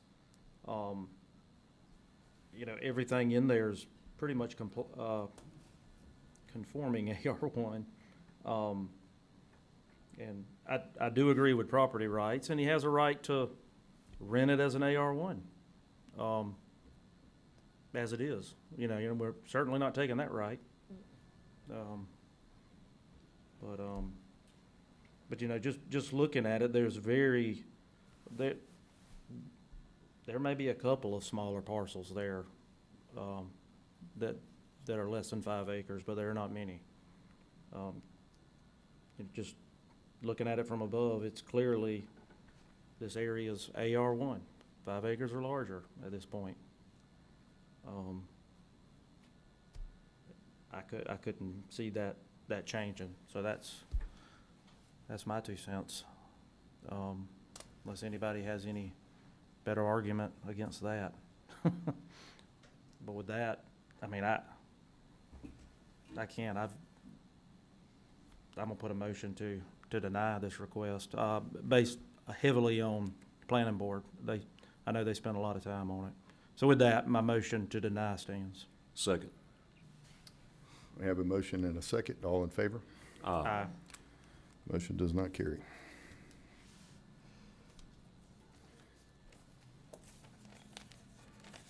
Very good. I oppose. Yeah. I oppose. Yeah, Oh, sorry, 1 opposed, sorry. Item 9 is a public hearing, consideration to approve an application by Anthony Lester for variance from section 3.21.1 to allow for the occupation of an RV camper during the renovation of a home in AR2, located at 987 Springfield Egypt Road, map number 342, parcel number 38A in the 3rd District. Thank you. Kimberly Barlett, Senior Planner. The applicant is requesting a variance to allow for the temporary occupancy of 2 campers on a 3-acre parcel, while the existing mobile home is undergoing renovation. The property is zoned AR2 agricultural residential, which permits low-density residential use on lots at least 1 acre and currently contains a mobile home. The proposed temporary use includes one camper of the applicant's immediate family and another for the applicant's mother. The renovation work is limited to interior cosmetic improvements and does not require a building permit.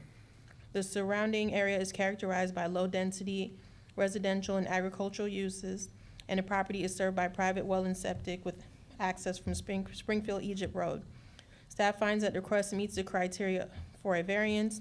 The temporary use of the campers is not expected to negatively impact public health, safety, or welfare, as it is limited in duration and will remain accessory to the primary residential use. The hardship is due to the ongoing renovation, which has rendered the home temporarily inhabitable, creating a unique situation not generally applicable to other properties. While the zoning ordinance does not typically permit campers to be used as dwelling units, the request is temporary and does not present a permanent change in land use. The request is consistent with the comprehensive plan with the following stipulations.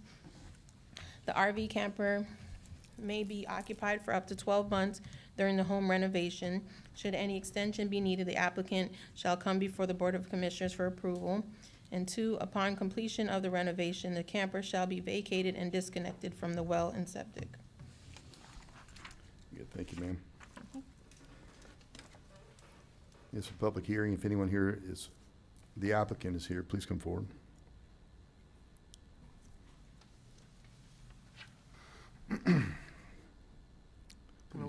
Please state your name for the record. Anthony Lester.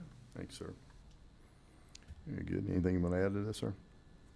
No, my wife told me to be quiet. Okay.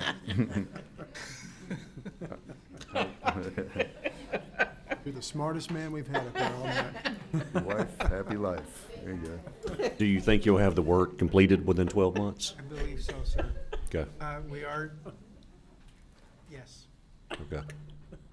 That was the only question I had for Thank you you. too, so, thank you. Would Mr. Lester's wife like to come forward? And say-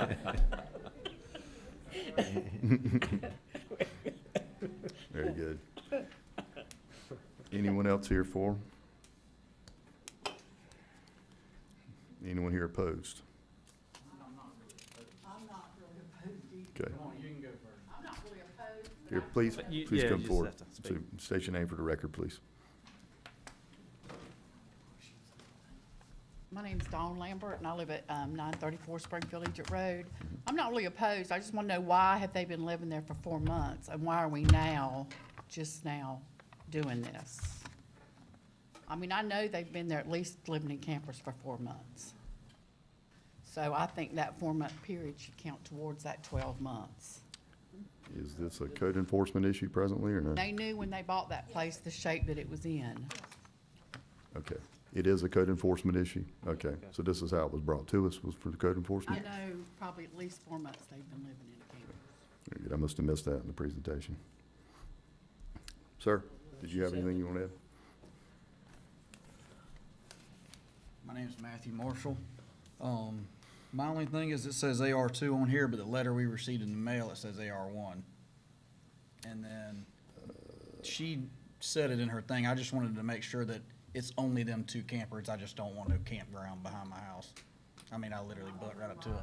Like, I don't mind the 2 campers, but I don't want 5 and 6 or what. Like, I want to make sure that it's in writing that it's only regulated to them 2 campers. Gotcha. You know what I mean? So this is a 3-acre piece of property presently is what I'm Yeah, showing. but the letter I got says AR1, but on here when I got this today, it's, Okay. So I just wanted to make sure that everyone knows that. And I Just got for- the letter from her, or I guess it has your name on it. So, thank you, sir. All And right. just to clarify, staff, AR1 is 5 acres or more. AR3. 2.5. AR2. One or more. Very good. Thanks, sir. so it's just the 2 campers, right? Like, I mean, there's no way he can put more than that on there, correct? I'll put a stipulation on the motion. Okay, all right, that's all I cared about. Thank you. Good. Well, there'll be no campers as residents permanently. That's correct. Yeah. Yeah. Just for the designated time Yes, requested. correct. So. Very good. Anyone else here opposed? or have concerns? If not, I'll close the public hearing, open up for discussion. Yeah, I spoke with code enforcement about the issue, about the timing of it, and I guess just to answer Ms. Lambert's question, obviously this was not applied for at the correct time. I don't know if applicant may not have known the process to go through, but once he had the conversation with code enforcement, he got with our staff and started going through this process. So I rode by the property on Saturday. I go to I-10 Bethel Lutheran Church. I'm on Springfield Egypt Road, normally at least once a week. So I rode by there on Saturday just to look at it, and I'll make a motion and I'll take in consideration Ms. Lambert's request on the 4 months. So they're asking for 12. I'll subtract the 4 from the 12, and part of my motion will be for 8 months time limit left. And if it goes past that, applicant has to come back and get with staff. So my motion will be, there will be no additional temporary campers on this parcel. It will remain the 2 that are currently there. And for a period of 8 months, they can remain there. And if it goes past that and the current subject mobile home is not fully repaired, they will have to get back with staff and come before us. Yes, sir. Good. There's a motion on the floor.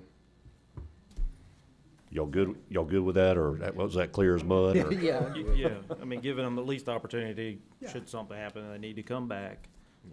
That's fair. All right, so we have a motion, we have a second? Second. I'll second, yeah. Have a motion and a second, all in favor? Aye. Unopposed, motion carries, and we will move the second reading to the next meeting. So since I added a different stipulation on there and changed the time limit, we can't do the second reading tonight, but it will be on the next agenda for the second reading. Okay. And there's really,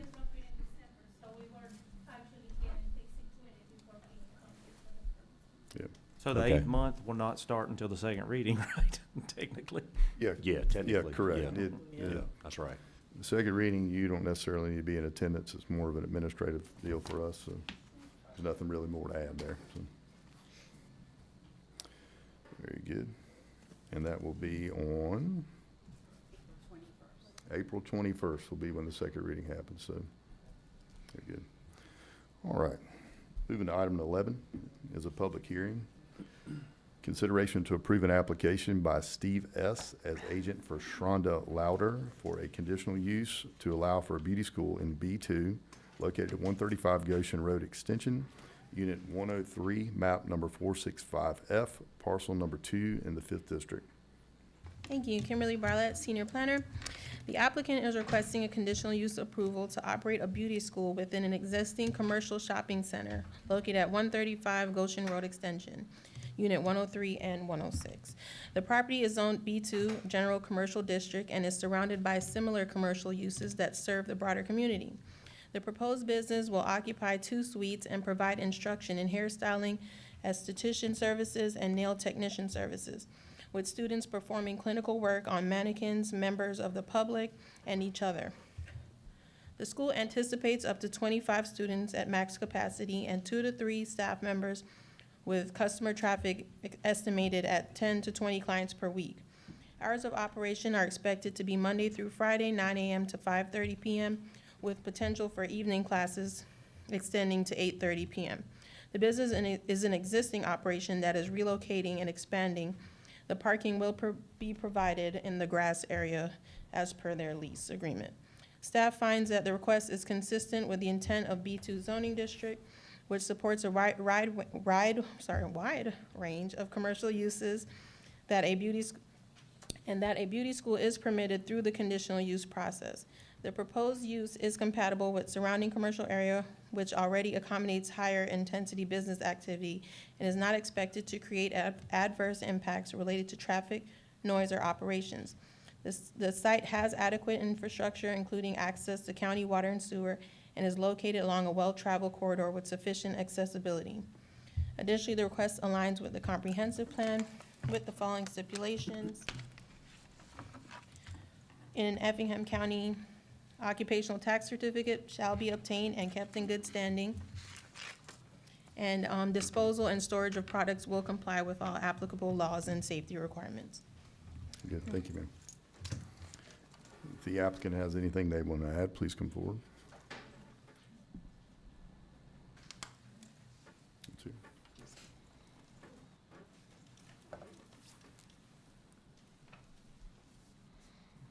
Hello, Good evening. Sharonda Louder. Thank you, ma'am. I just want to add, we've been open for 5 years. We just relocating out of the city limits of Rankin into, now I guess it's the county. When I got the application, it was still the city of Rankin, but it got rezoned during the time I was waiting to change over to that. Yes, ma'am. We're partnering with the local schools, so we do have students currently waiting to come in person. Very good, thank you, ma'am.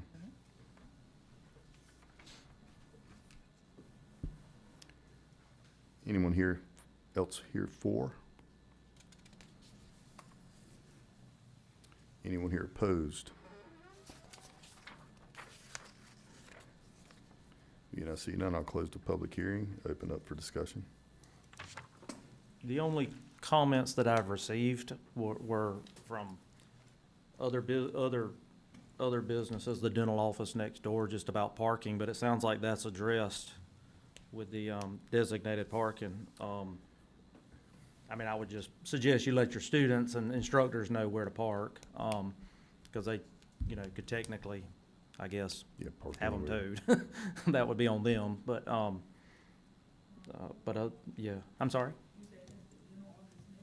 I believe it was the dental office. It looks like the lot that's behind it, possibly. Is it the one, because I know the dentist office owns the property behind it. Okay, And I'm I not sure feel who like owns what. the one on Center Court Drive there, that lot behind it is overflow parking for, Okay. Parcel 465F-3, that's where the parking will be. Which one's a designated? I'm sorry. The parcel directly behind it, 465F-3. see where the row of cars Yes, is there? yes, okay. Yeah. Okay.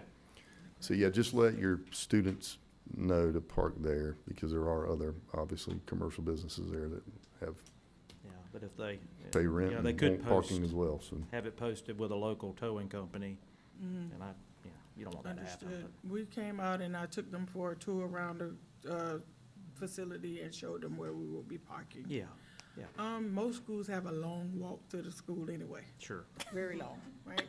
I'm a graduate from Effingham County, I And- we walk. No, I think it's great. I think it's great. I just, Yeah. Yeah. yeah. And if their hair gets messed up, Pushing for that too. Topper. very good. Thank you. Any further discussion on this? If not, I'll entertain a motion.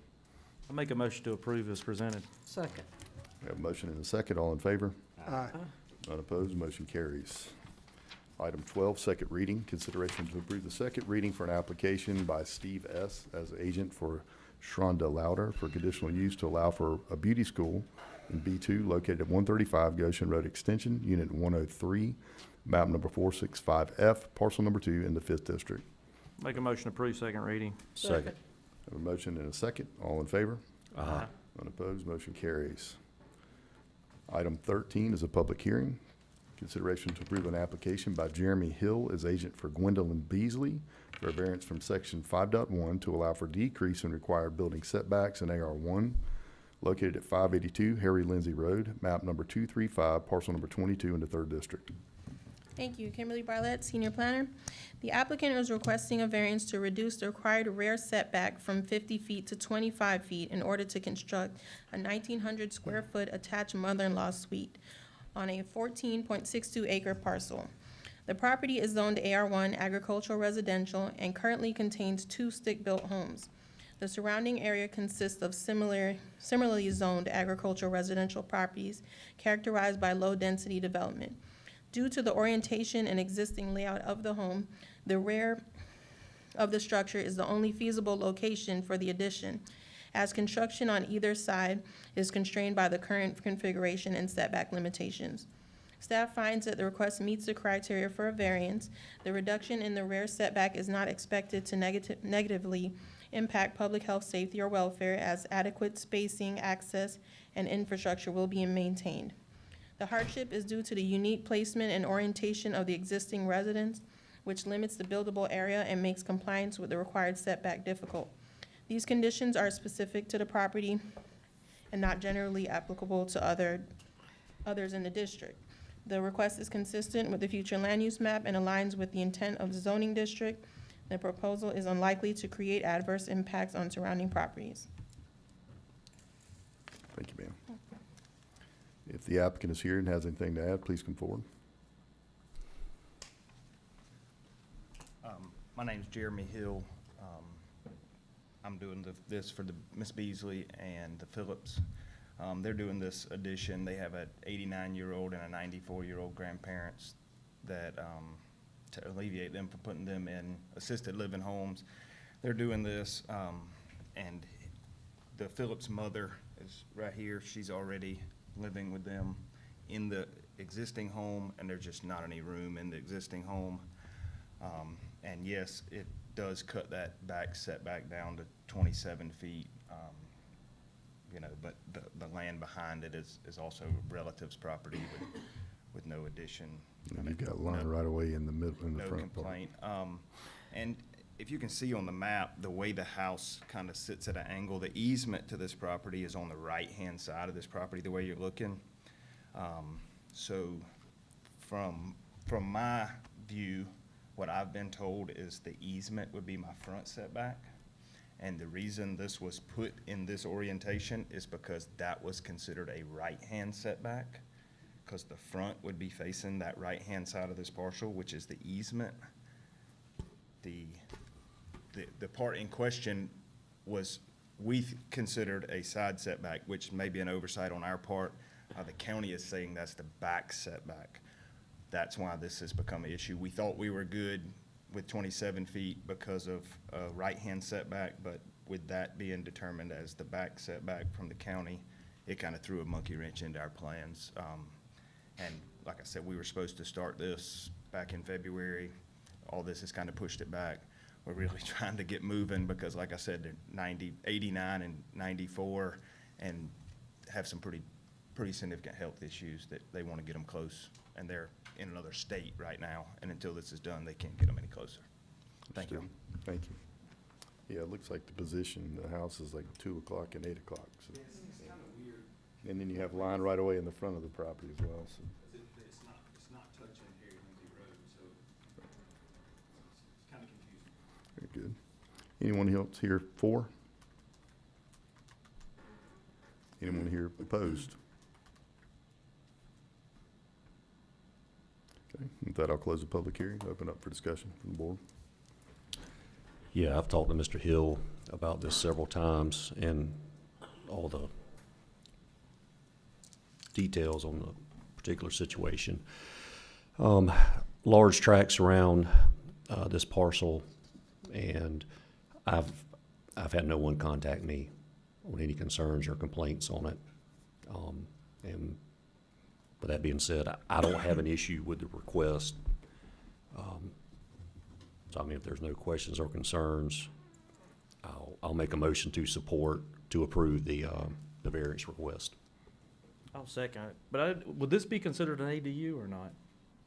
That's a good And we had a lot of question. discussion on that as well. No, We don't have because its it's own- gonna be attached to the house, right? That's not how it's written. But it's Yeah. gonna be an open breezeway. It's gonna be an open breezeway. It doesn't Okay. matter. It doesn't matter even if Yeah. it. Anyway. We come to originally apply for this, we were told to apply as a residential building permit. That's what we did. Yeah. After this variance was brought up and we started the variance process, we were told that it's now considered an ADU. Yeah. And we had to change the plan so it only shows a kitchenette with no stove to be able to make it this far. Once again, if that's what we have to do. Yeah, to get I understand. where we need to be, but that from a citizen standpoint, that it's about as clear as mud, what's residential building permit versus an ADU. And that's what I want to fix and help. Yeah. Let's try to sort through and make it a little more user-friendly. Sure. Well, I definitely don't wanna prohibit you from having a stove. Well, that's where we're at right now, where I'm not allowed to put a stove in this well. So do, How can we fix that? do we need to add the condition that the variance? I was trying to tell is y'all earlier how we can No, fix but it. For tonight, how can we fix it tonight till we adjust? Well, what- once it changes, What then if- they could what if- submit for their permit. If it changes and is allowed, then you could just send in an amended plan or something showing a stove. It would be allowed. Can we just do a little sliding unit, and then they can do that later, once we fix it? And then Yeah. he can move forward tonight? Yeah, well, I want to make sure he can move forward tonight. Yeah. Yeah, if we add a condition, it's gonna be. No, we're not gonna hold. Stipulation where we have to wait another. No, no, no, to no, the- no, no, no, no, no. But, yes, No. the original plan that was submitted showed a kitchen and a stove. The agreed upon situation to move this forward was take the stove out and change it from a kitchen to a kitchenette. Yeah. Not really what the property owner wanted to do. Sure. But to do but right by you guys, that's what we Yeah, did. gotcha. And, you know, if it ever changes and they're allowed to put a stove in, we'll make that change. But I don't wanna hold them up from. being Sure. able No, to no, get no. there. I would never. Yeah, so not- you've already not- got plans Because ready if- to if you go put a for that condition- portion of it. Yes. Then they can have So a we've vote. redone the plan and Can't changed go it. against our own to ordinance. no stove. Gotcha. Thank you. Yeah. For the record, they So, have two dwellings on the lot. That's why the ADU was not allowed, because they currently have two Right. dwellings. Okay. That's what happened, yeah. That's what happened there. And again, this goes back to property size, as well, so, you know, The health department, from their standpoint, I talked with Stephen up with the health department, and he said as far as he's concerned, on AR1 properties, they each stand for their, like, this 5-acre tract should be able to have two dwellings. This 5-acre tract should be able to have two dwellings from a state level. yeah, from there, right. Yeah, from a septic tank, from a technical. Septic, Yeah. yeah. We just have to be, be super careful setting precedent, that's all. So, very good. But, staff has some homework, and I'm sure they'll come up with something great for it. So, anyway, we have a motion and a second on the floor. All in favor? Unopposed, motion carries. Item 14 is the second reading. Consideration to approve the second reading for an application by Jeremy Hill as agent for Gwendolyn Beasy for variance from section 5.1 to allow for a decrease in required building setbacks in AR1 located at 582 Harry Lindsay Road, map number 235, parcel number 22 in the 3rd District. Make a motion to approve the second reading. Second. Have a motion and a second. All in favor? Aye. Unopposed, motion carries. Item 15 is a public hearing. Consideration to approve an application by Marilyn Lee for a variance from section 3.25.4 to allow for a secondary home on a non-conforming AR lot located at 619 Ron Station Road, map number 41A, parcel number 1 in the 4th District. Thank you. Kimberly Barlett, Senior Planner. The applicant is requesting a variance to allow for a second dwelling unit on a 4.596 acre parcel. The property is zoned AR1 agricultural residential, which requires a minimum lot size of 5 acres. However, this parcel is legally established non-conforming lot that predates current zoning standards and cannot meet this requirement. The site currently contains one stick-built home, and the applicant proposes adding a second residence. The property is located within the Oak View Heights subdivision, which consists of similar non-conforming AR1 lots, and the surrounding area is characterized by low-density residential and agricultural uses. Staff finds that the request meets the criteria for a variance. The hardship is due to the property's legal non-conforming status and limited size, which restricts reasonable use under current regulations. The request is based on conditions unique to the parcel and is not expected to negatively impact public health, safety, or welfare, as adequate access and utilities can be maintained. It remains consistent with the intent of the comprehensive plan and future land use. And, no, there's no conditions. Thank you. Very good, thank you. If the applicant has anything they want to add and want to come forward, please come forward.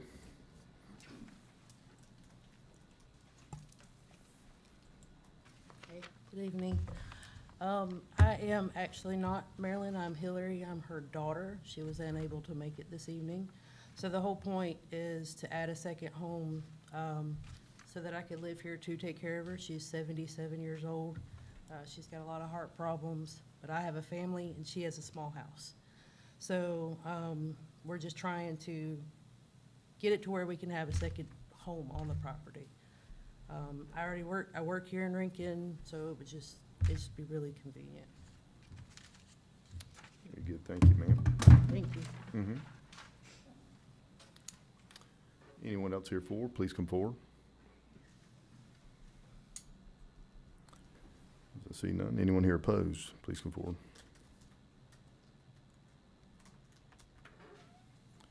As there are none, I'll close the public hearing, open up for discussion. Haven't anybody contact me about this? It seems pretty reasonable unless y'all have something you want to add, since we have another No, I mean, I still question the non-conforming the lot. need for the variance, but I'm not gonna hold it up for sure. Yep. I'll make a motion to approve. Second. We have a motion and a second. All in favor? Aye. Unopposed, motion carries. Item 16, second reading, consideration to approve the second reading for an application by Marilyn Lee for a variance from section 3.25.4 to allow for a secondary home on a non-conforming AR1 lot located at 619 Ron Station Road, map number 411A, parcel number 1 in the 4th district. Entertain a motion. Motion to approve the second reading. Second. Have a motion and a second. All in favor? Aye. Unopposed, motion carries. That concludes our planning session. Items 17 and 18 have been moved to June the 2nd. We're moving back into new business item number 7. Consideration to approve the award for contract 25-CMAR RFP-096 to Lavender and Associates Incorporated for the Clarence E. Morgan Phase 2 project. Okay, Danielle Carver, Procurement and Contracts Manager. This item is for approval of the award recommendation for Construction Manager at Risk Services for Phase 2 of the Clarence E. Morgan Rec Complex. The county issued an RFP and received multiple proposals. Based on the evaluation process, Lavender and Associates was the highest ranked firm and is being recommended for award for the pre-construction services. The CMAR contract is still being reviewed, so staff is requesting the authority for the county manager to execute the agreement once it is ready. So staff recommends alternative 1. How do they come in on pricing? Let's see. I know they're highest ranked, but Yeah, highest rank. Let's see. I think they were the lowest price is what it said on there, wasn't it? Seemed like I remember that was, yeah, I'm breezing through right now, trying to refresh my memory. Yeah, I just pulled the ranking. You know, pricing.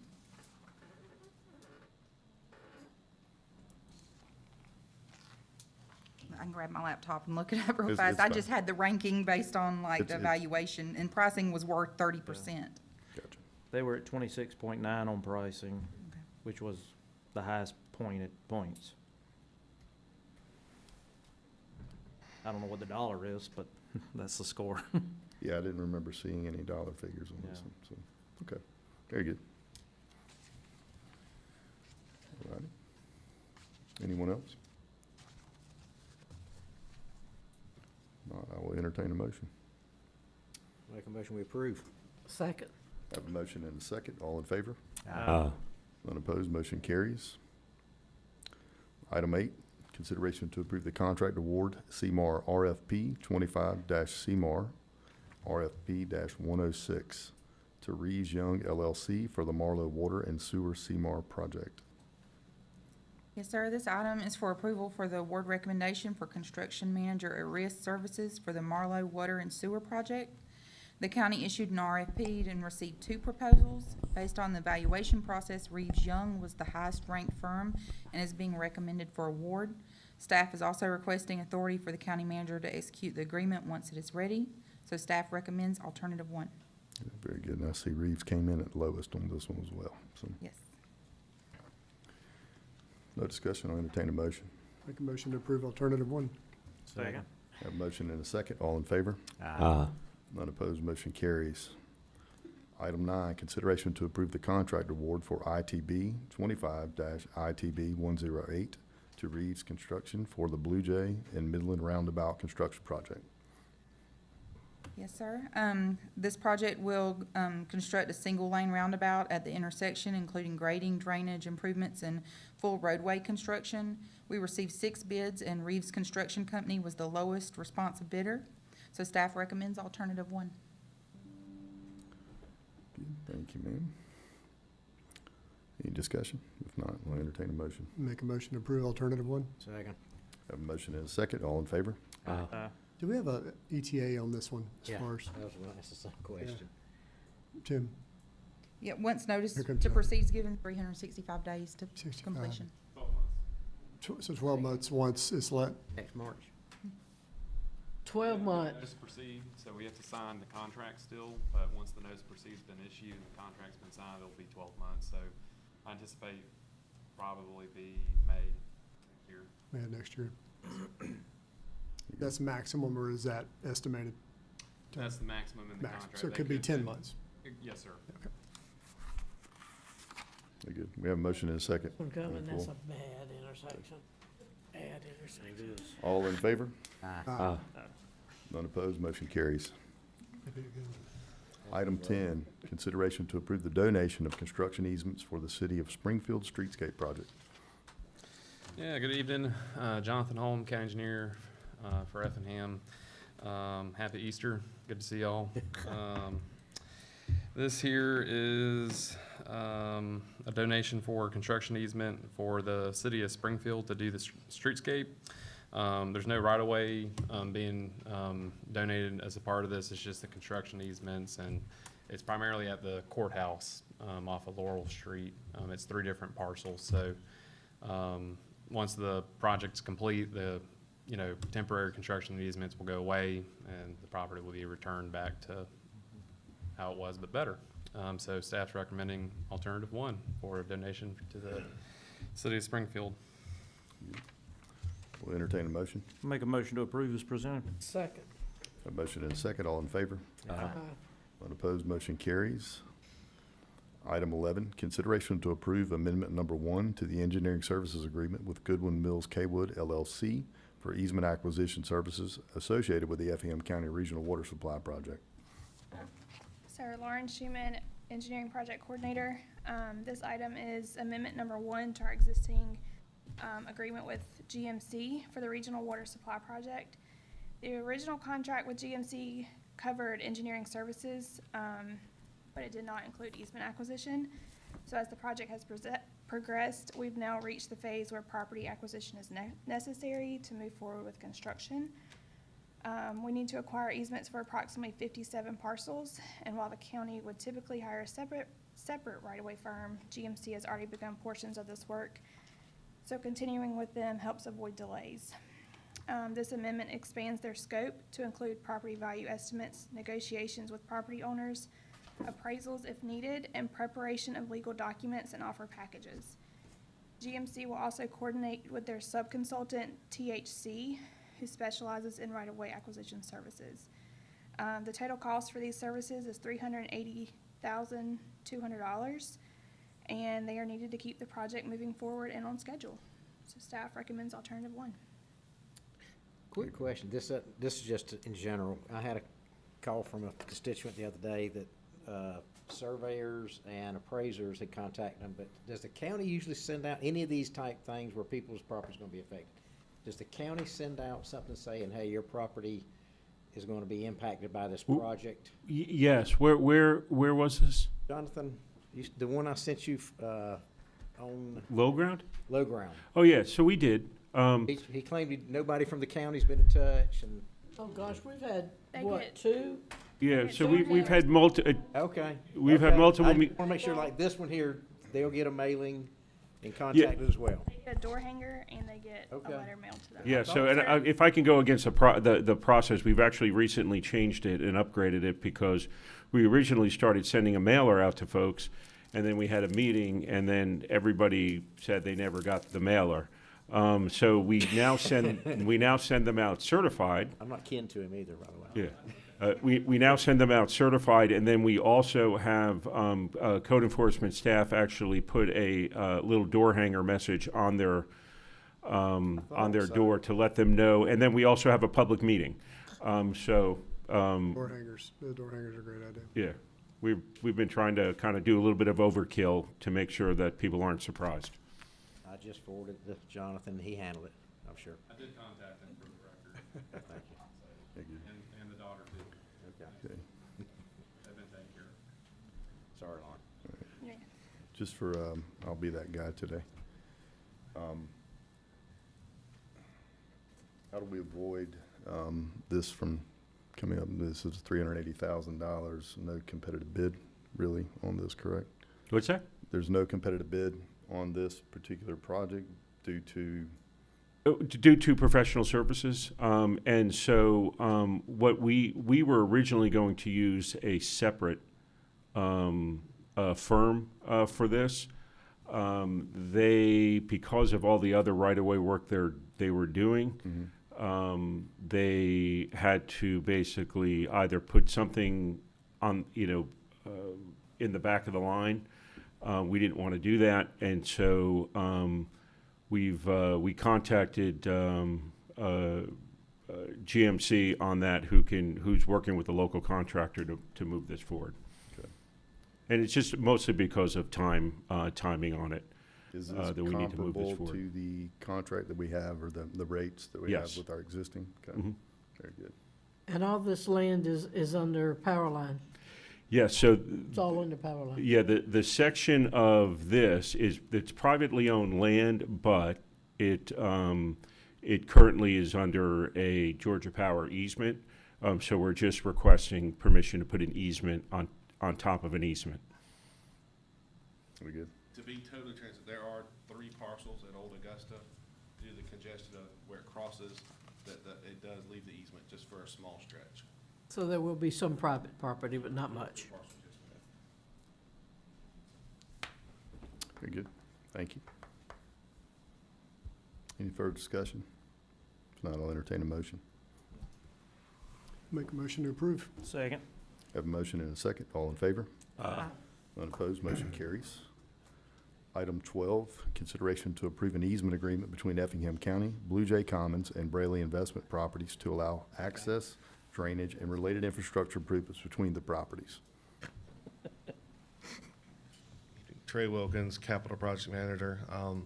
Lauren wanted me to give me the opportunity to come up here that didn't involve a change order, so. Before you is a 3-party agreement to give legal access to the back property. I believe a couple months back, you guys entertained the rezoning for the development. The connection was a private access easement to make it legal.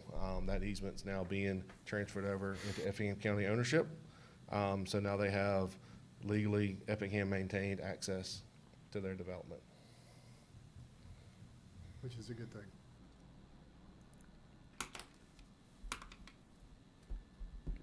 Thank you, sir. Any discussion? Make a motion to approve alternative 1. Second. Have a motion and a second. All in favor? Unopposed, motion carries. Item 13, consideration to approve a lease agreement between Effingham County Board of Commissioners and Aunt Dot's House Incorporated for the use of county-owned property located at 204 Early Street, Springfield, Georgia, to operate a child advocacy center. Yes, Mr. Chairman. Currently, the county, the sheriff's office uses an organization in Statesboro called the Teal House. They do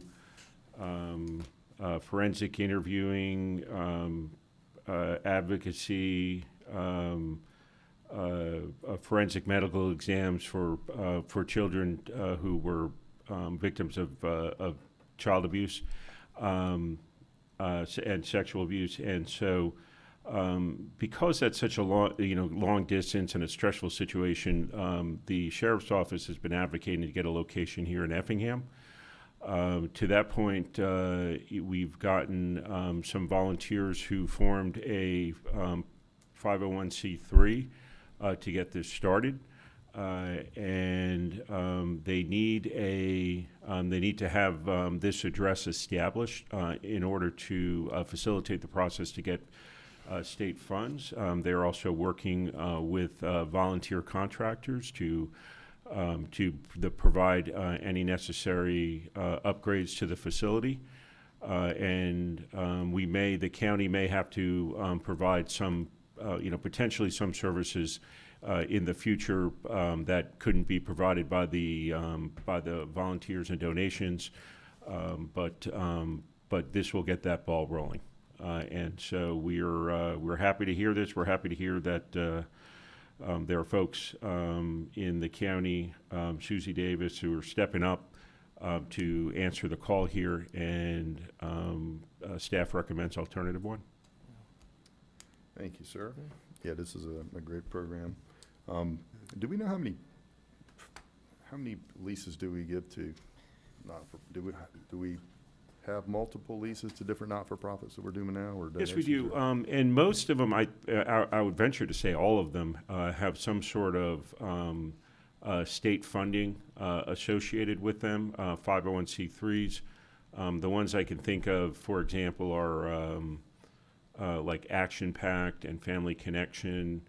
The Victim Witness is also a nonprofit, and so those are the generally ones that we support with these kind of low cost, $10 a year lease, because there is a substantial public benefit to the citizens of Effingham County for the services they provide. Very good. And we're doing our due diligence to make sure everybody's in compliance with all. That's right. It's interesting you brought that up, because that's one thing me and the attorney talked about, is that we probably need to make sure that we have a step in place here to ensure that all of the other entities are a nonprofit in good standing and meeting all the requirements that we have on the lease. So we're actually going to, internally, we're going to put some steps in there so that we do an annual review to make sure that that's taking place. Most 990s, 3-year filing or something like that. So everything that we do here is great from a not-for-profit. I just want to make sure that we are doing our due diligence and if people need help, then we assist them with that. But making sure they understand that we, are on the up and up as far as minimizing and sometimes giving away public property for use for these things. So very good. No further discussion, I'll entertain a motion. Make a motion to approve as presented. Second. Have a motion and a second. All in favor? Aye. Unopposed, motion carries. We'll move to our reports from Commissioners, Administrative Staff. Tim, we'll start with you.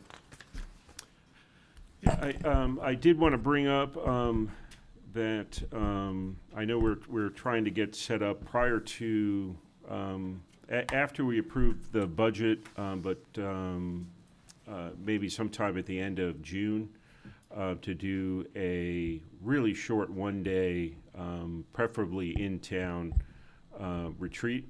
There's a bunch of stuff, a lot of it related to state law changes that I want to bring before you and get your opinion on before we move forward.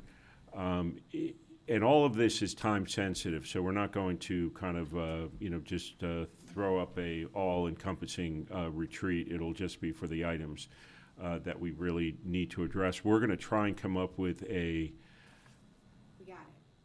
Stephanie sent something out. Yeah, she did. what? She sent it out. June 12th. Friday, June Friday. 12th. Right, what? Friday, June 12th. That's your Okay, date. We so got we've got a date, but I will send out a tentative agenda. So if there's something that we are missing on here that is also time sensitive, just let me know. We'll make an adjustment. Thanks, sir. But it Anything? needs to be time sensitive and doesn't consume. Yeah, because we're gonna pack that day That's day in pretty tight with stuff. All ADUs.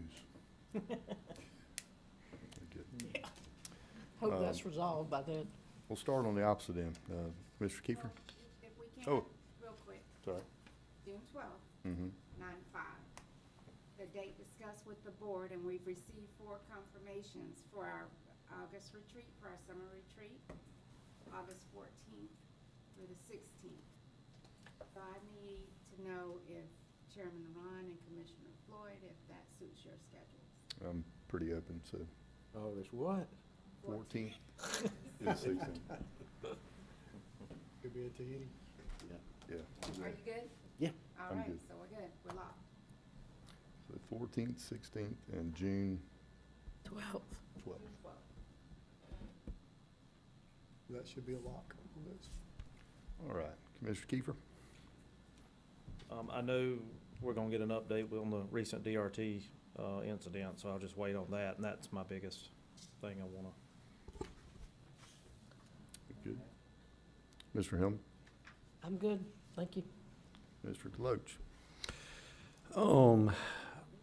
If not tonight, at some point this week. Seth, I got a question for you, and Jonathan, question for you. There's no need to talk about it now. Tim, just wanted to follow up with you, I guess, on our SPLOST project. I know that's a big deal, and I know that's a big focus. Do you think it makes sense at our next meeting where we have our standing workshop, do we put SPLOST on there and we talk about, I guess, just kind of what the county, like what we're thinking, like projects and stuff, just Sure. or Sure. another format? Yeah, and I can kind of give you an update on SPLOST right now. We are tentatively looking at May 19th for the kickoff meeting with the cities. That is a Tuesday of a meeting night that we also, so we're going to do it immediately after we have our Transportation Advisory Board meeting in the morning. And those certified letters are going out to the cities for that. So that starts that process. And if you would like, we can do at the maybe do a workshop where, I can kind of go over the ideas that I've discussed with staff on how we're looking at projects. But I was also going to include that at that one-day retreat, where we can just kind of finalize our list, because by then we'll be able to know what sort of dollar figure we think is reasonable to have as that cap for the 5 or 6 years. Okay, all right. That's all I had. Okay, good. Commissioner Burdette? Yeah, I got a few little things. I know we talked about shopping bank accounts several times. I know right now we're finishing up budgeting. I wonder if we could start that process after budgeting. Yeah, this year. and it has started. I know Mark We has. have started something? And I think Mark might have left, but we have started that process with developing the RFP with our municipal advisor. I know we've met on it. I was at one meeting on it about 3 weeks ago or so. And so my guess is they're working on two RFPs with the municipal advisor, one for the auditor, one for that, and I would assume it'll go out sometime in the summer. Okay. That would be my guess. I think there's going to be some substantial savings Mhm. with that. And we have more options Exactly. in the county, and quite frankly, we can decide whether having a branch in the county I think is important. Yeah, But definitely. having a branch in Springfield would be great. But if you had a branch in the county and did the pickup, armored car pickup, that would be fine as well. So. Okay. We're working on all those options, and Mark has kind of a laundry list of stuff that he wants to see in a new, dealing with management, that he wants to see in a new vendor. Yes, sir. Secondly, this was years ago where the warehousing development was approved behind Goshen Road Extension. Phil probably remembers this. Part of the condition was that they would not use Goshen Road Extension for trucks. Correct. It's getting hammered every day. We have no signage up there whatsoever. So Okay, and we've worked with the developer. They've been very good at trying to respond to that. I have noticed at least once or twice that pass-through traffic is going through there, where some of the folks who actually have locations on Old Augusta Road are taking car their heavy, traffic?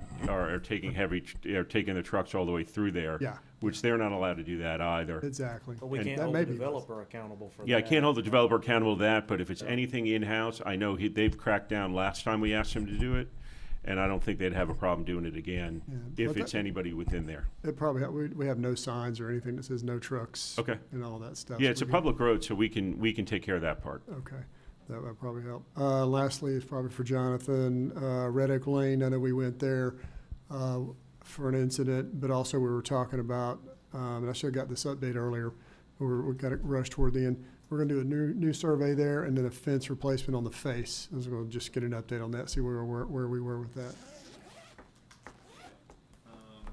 So we've gotten proposals to get the survey done, and we've gotten quotes for the fence. Not one to replace the fence though until we confirm the survey. Okay, So- no, the lines actually are, yeah. Yeah, that's right. So, Okay. but EMC, they'll be doing that work for us. I need to get with them to see when they've got it scheduled, but my understanding is within the month, so. Yes, sir. Okay. And again, I think just the facing of that would suffice. Yeah, I think, I mean, if we're gonna replace it, EOM was thinking that we just go ahead. Do the whole and- thing. That's Yeah. right. Yeah, it does look pretty rough all the way around, but mainly the unsightliness of that. little Right, area. but if we're gonna do it, then might as well fix Good it all. point. Good point. So, Thank you. yep. That's all I have. Jonathan, while you're up here, we got a, update on the, Sand Hill 80 red light. So we, Approved, but do we have a date?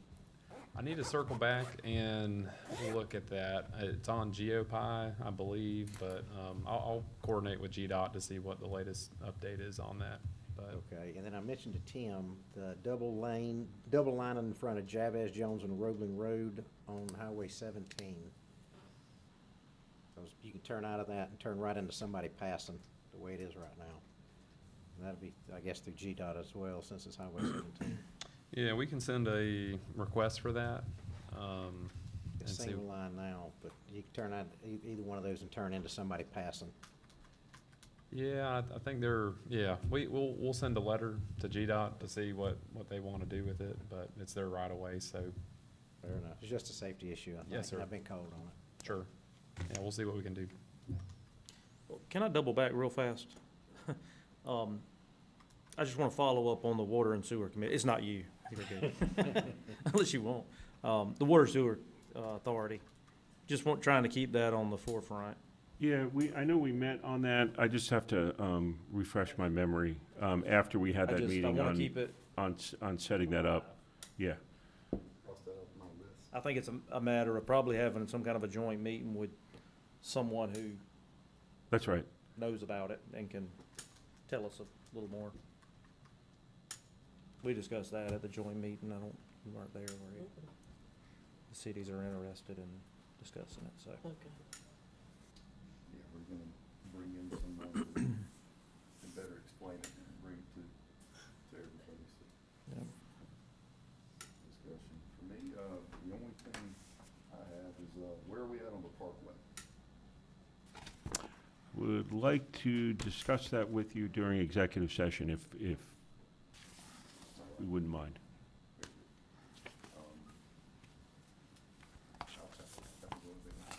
No, you were gonna have, Oh, sorry. They are Yes. working on the I parkway. take that back. I have one. You know, they are working on the parkway, so if that helps. We're moving towards our They definitely are working. our dates. I just do have I But do it's have an like they're update not on one working. item there. They are. I've asked that Chief Hodges give us an update on, the DRT incident over the weekend,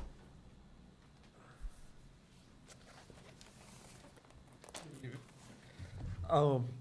Just real quick, last night, I'm sure everybody's seen it on social media or everywhere else by now, but we were paged to a structure fire at DRT America. We responded initially with 5 engines, 2 tankers, the tower, 4 staff vehicles, and our foam unit. When units arrived on scene, they found a flammable liquid fire, which turned out to be crude sulfate turpentine, CST. And later, after we investigated, it turned out it was a pump seal failure that contributed to it. When the first crews got on scene, there was already the on-site fire extinguishing system in operation. It was doing its job, but we still had deployed 2 attack teams and the aerial device with our foam unit and completely extinguished the fire. After it was put out, we still had to cool all the equipment that had been burning. So there was some most of the foam and all the product was contained on site in the containment vessels, but there was some that did escape the site.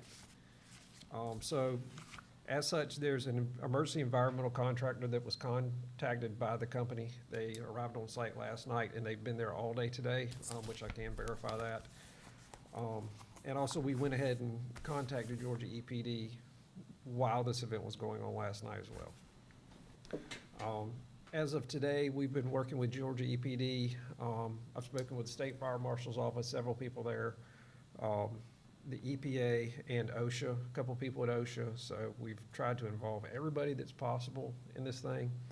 And we spent a lot of time with EPD today just dealing with the runoff because it exited the property and got on the wastewater treatment plant. So we've also been working with Springfield today with that.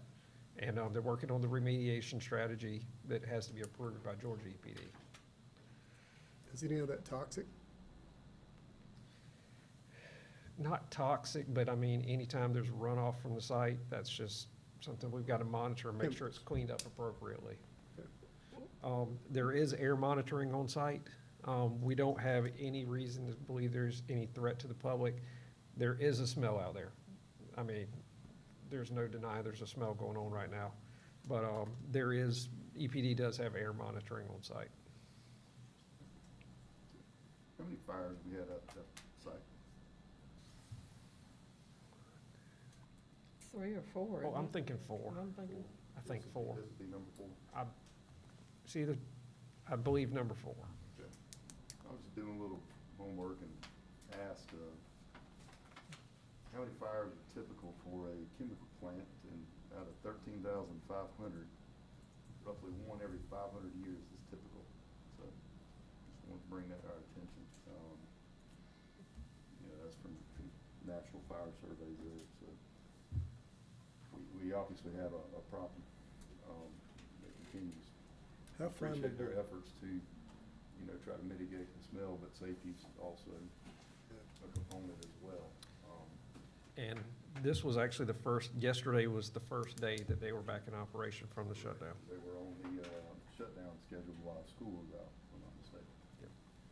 Is their final product or either any of the raw materials considered flammable?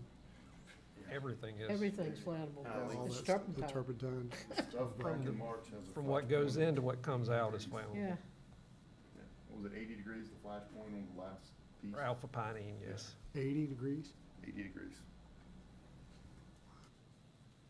So this could be a major explosion if it, Well, they've already had one blow up. So, Clint, I know you're gonna do everything you can to ensure the safety of our residents in that area over there. Whatever we can do, whatever you need, answers. Let's try to make this, you know, I know things mechanically fail. However, this seems to be a culture issue as opposed to just a mechanical failure issue. So let's see what we can do to mitigate this. well, I think the fact that they just came off of a shutdown for maintenance, and then you're looking at a seal failure is pretty damning in my book, because those are the kind of things that I would think would be part of routine operation, is you would check those seals. Just a routine startup. Yeah, And the fact that that's what broke the first day we were Yeah, back in and operation. allegedly, this one had been rebuilt during the shutdown. Yeah.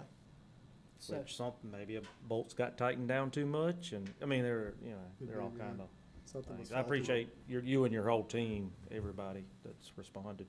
Yeah, and regardless, there's checks and balances to this, and any kind of operation has, I mean, my dad worked at a chemical plant in Colonial Oil for years and never had an issue. And this has been a short, since 2014, we've had 4 incidents in 11 years. It's, sort of like, I requested a statement from from John. I got, basically regurgitation from the on-site chief, I believe his name is, as to what happened, so, hope to hear more. I understand the need for executive session, Tim. Yeah, I just have a brief update, that's it. I understand the motion to go into executive session. So moved. A motion on the floor, have a second. All in favor? Aye. No opposed, motion carries.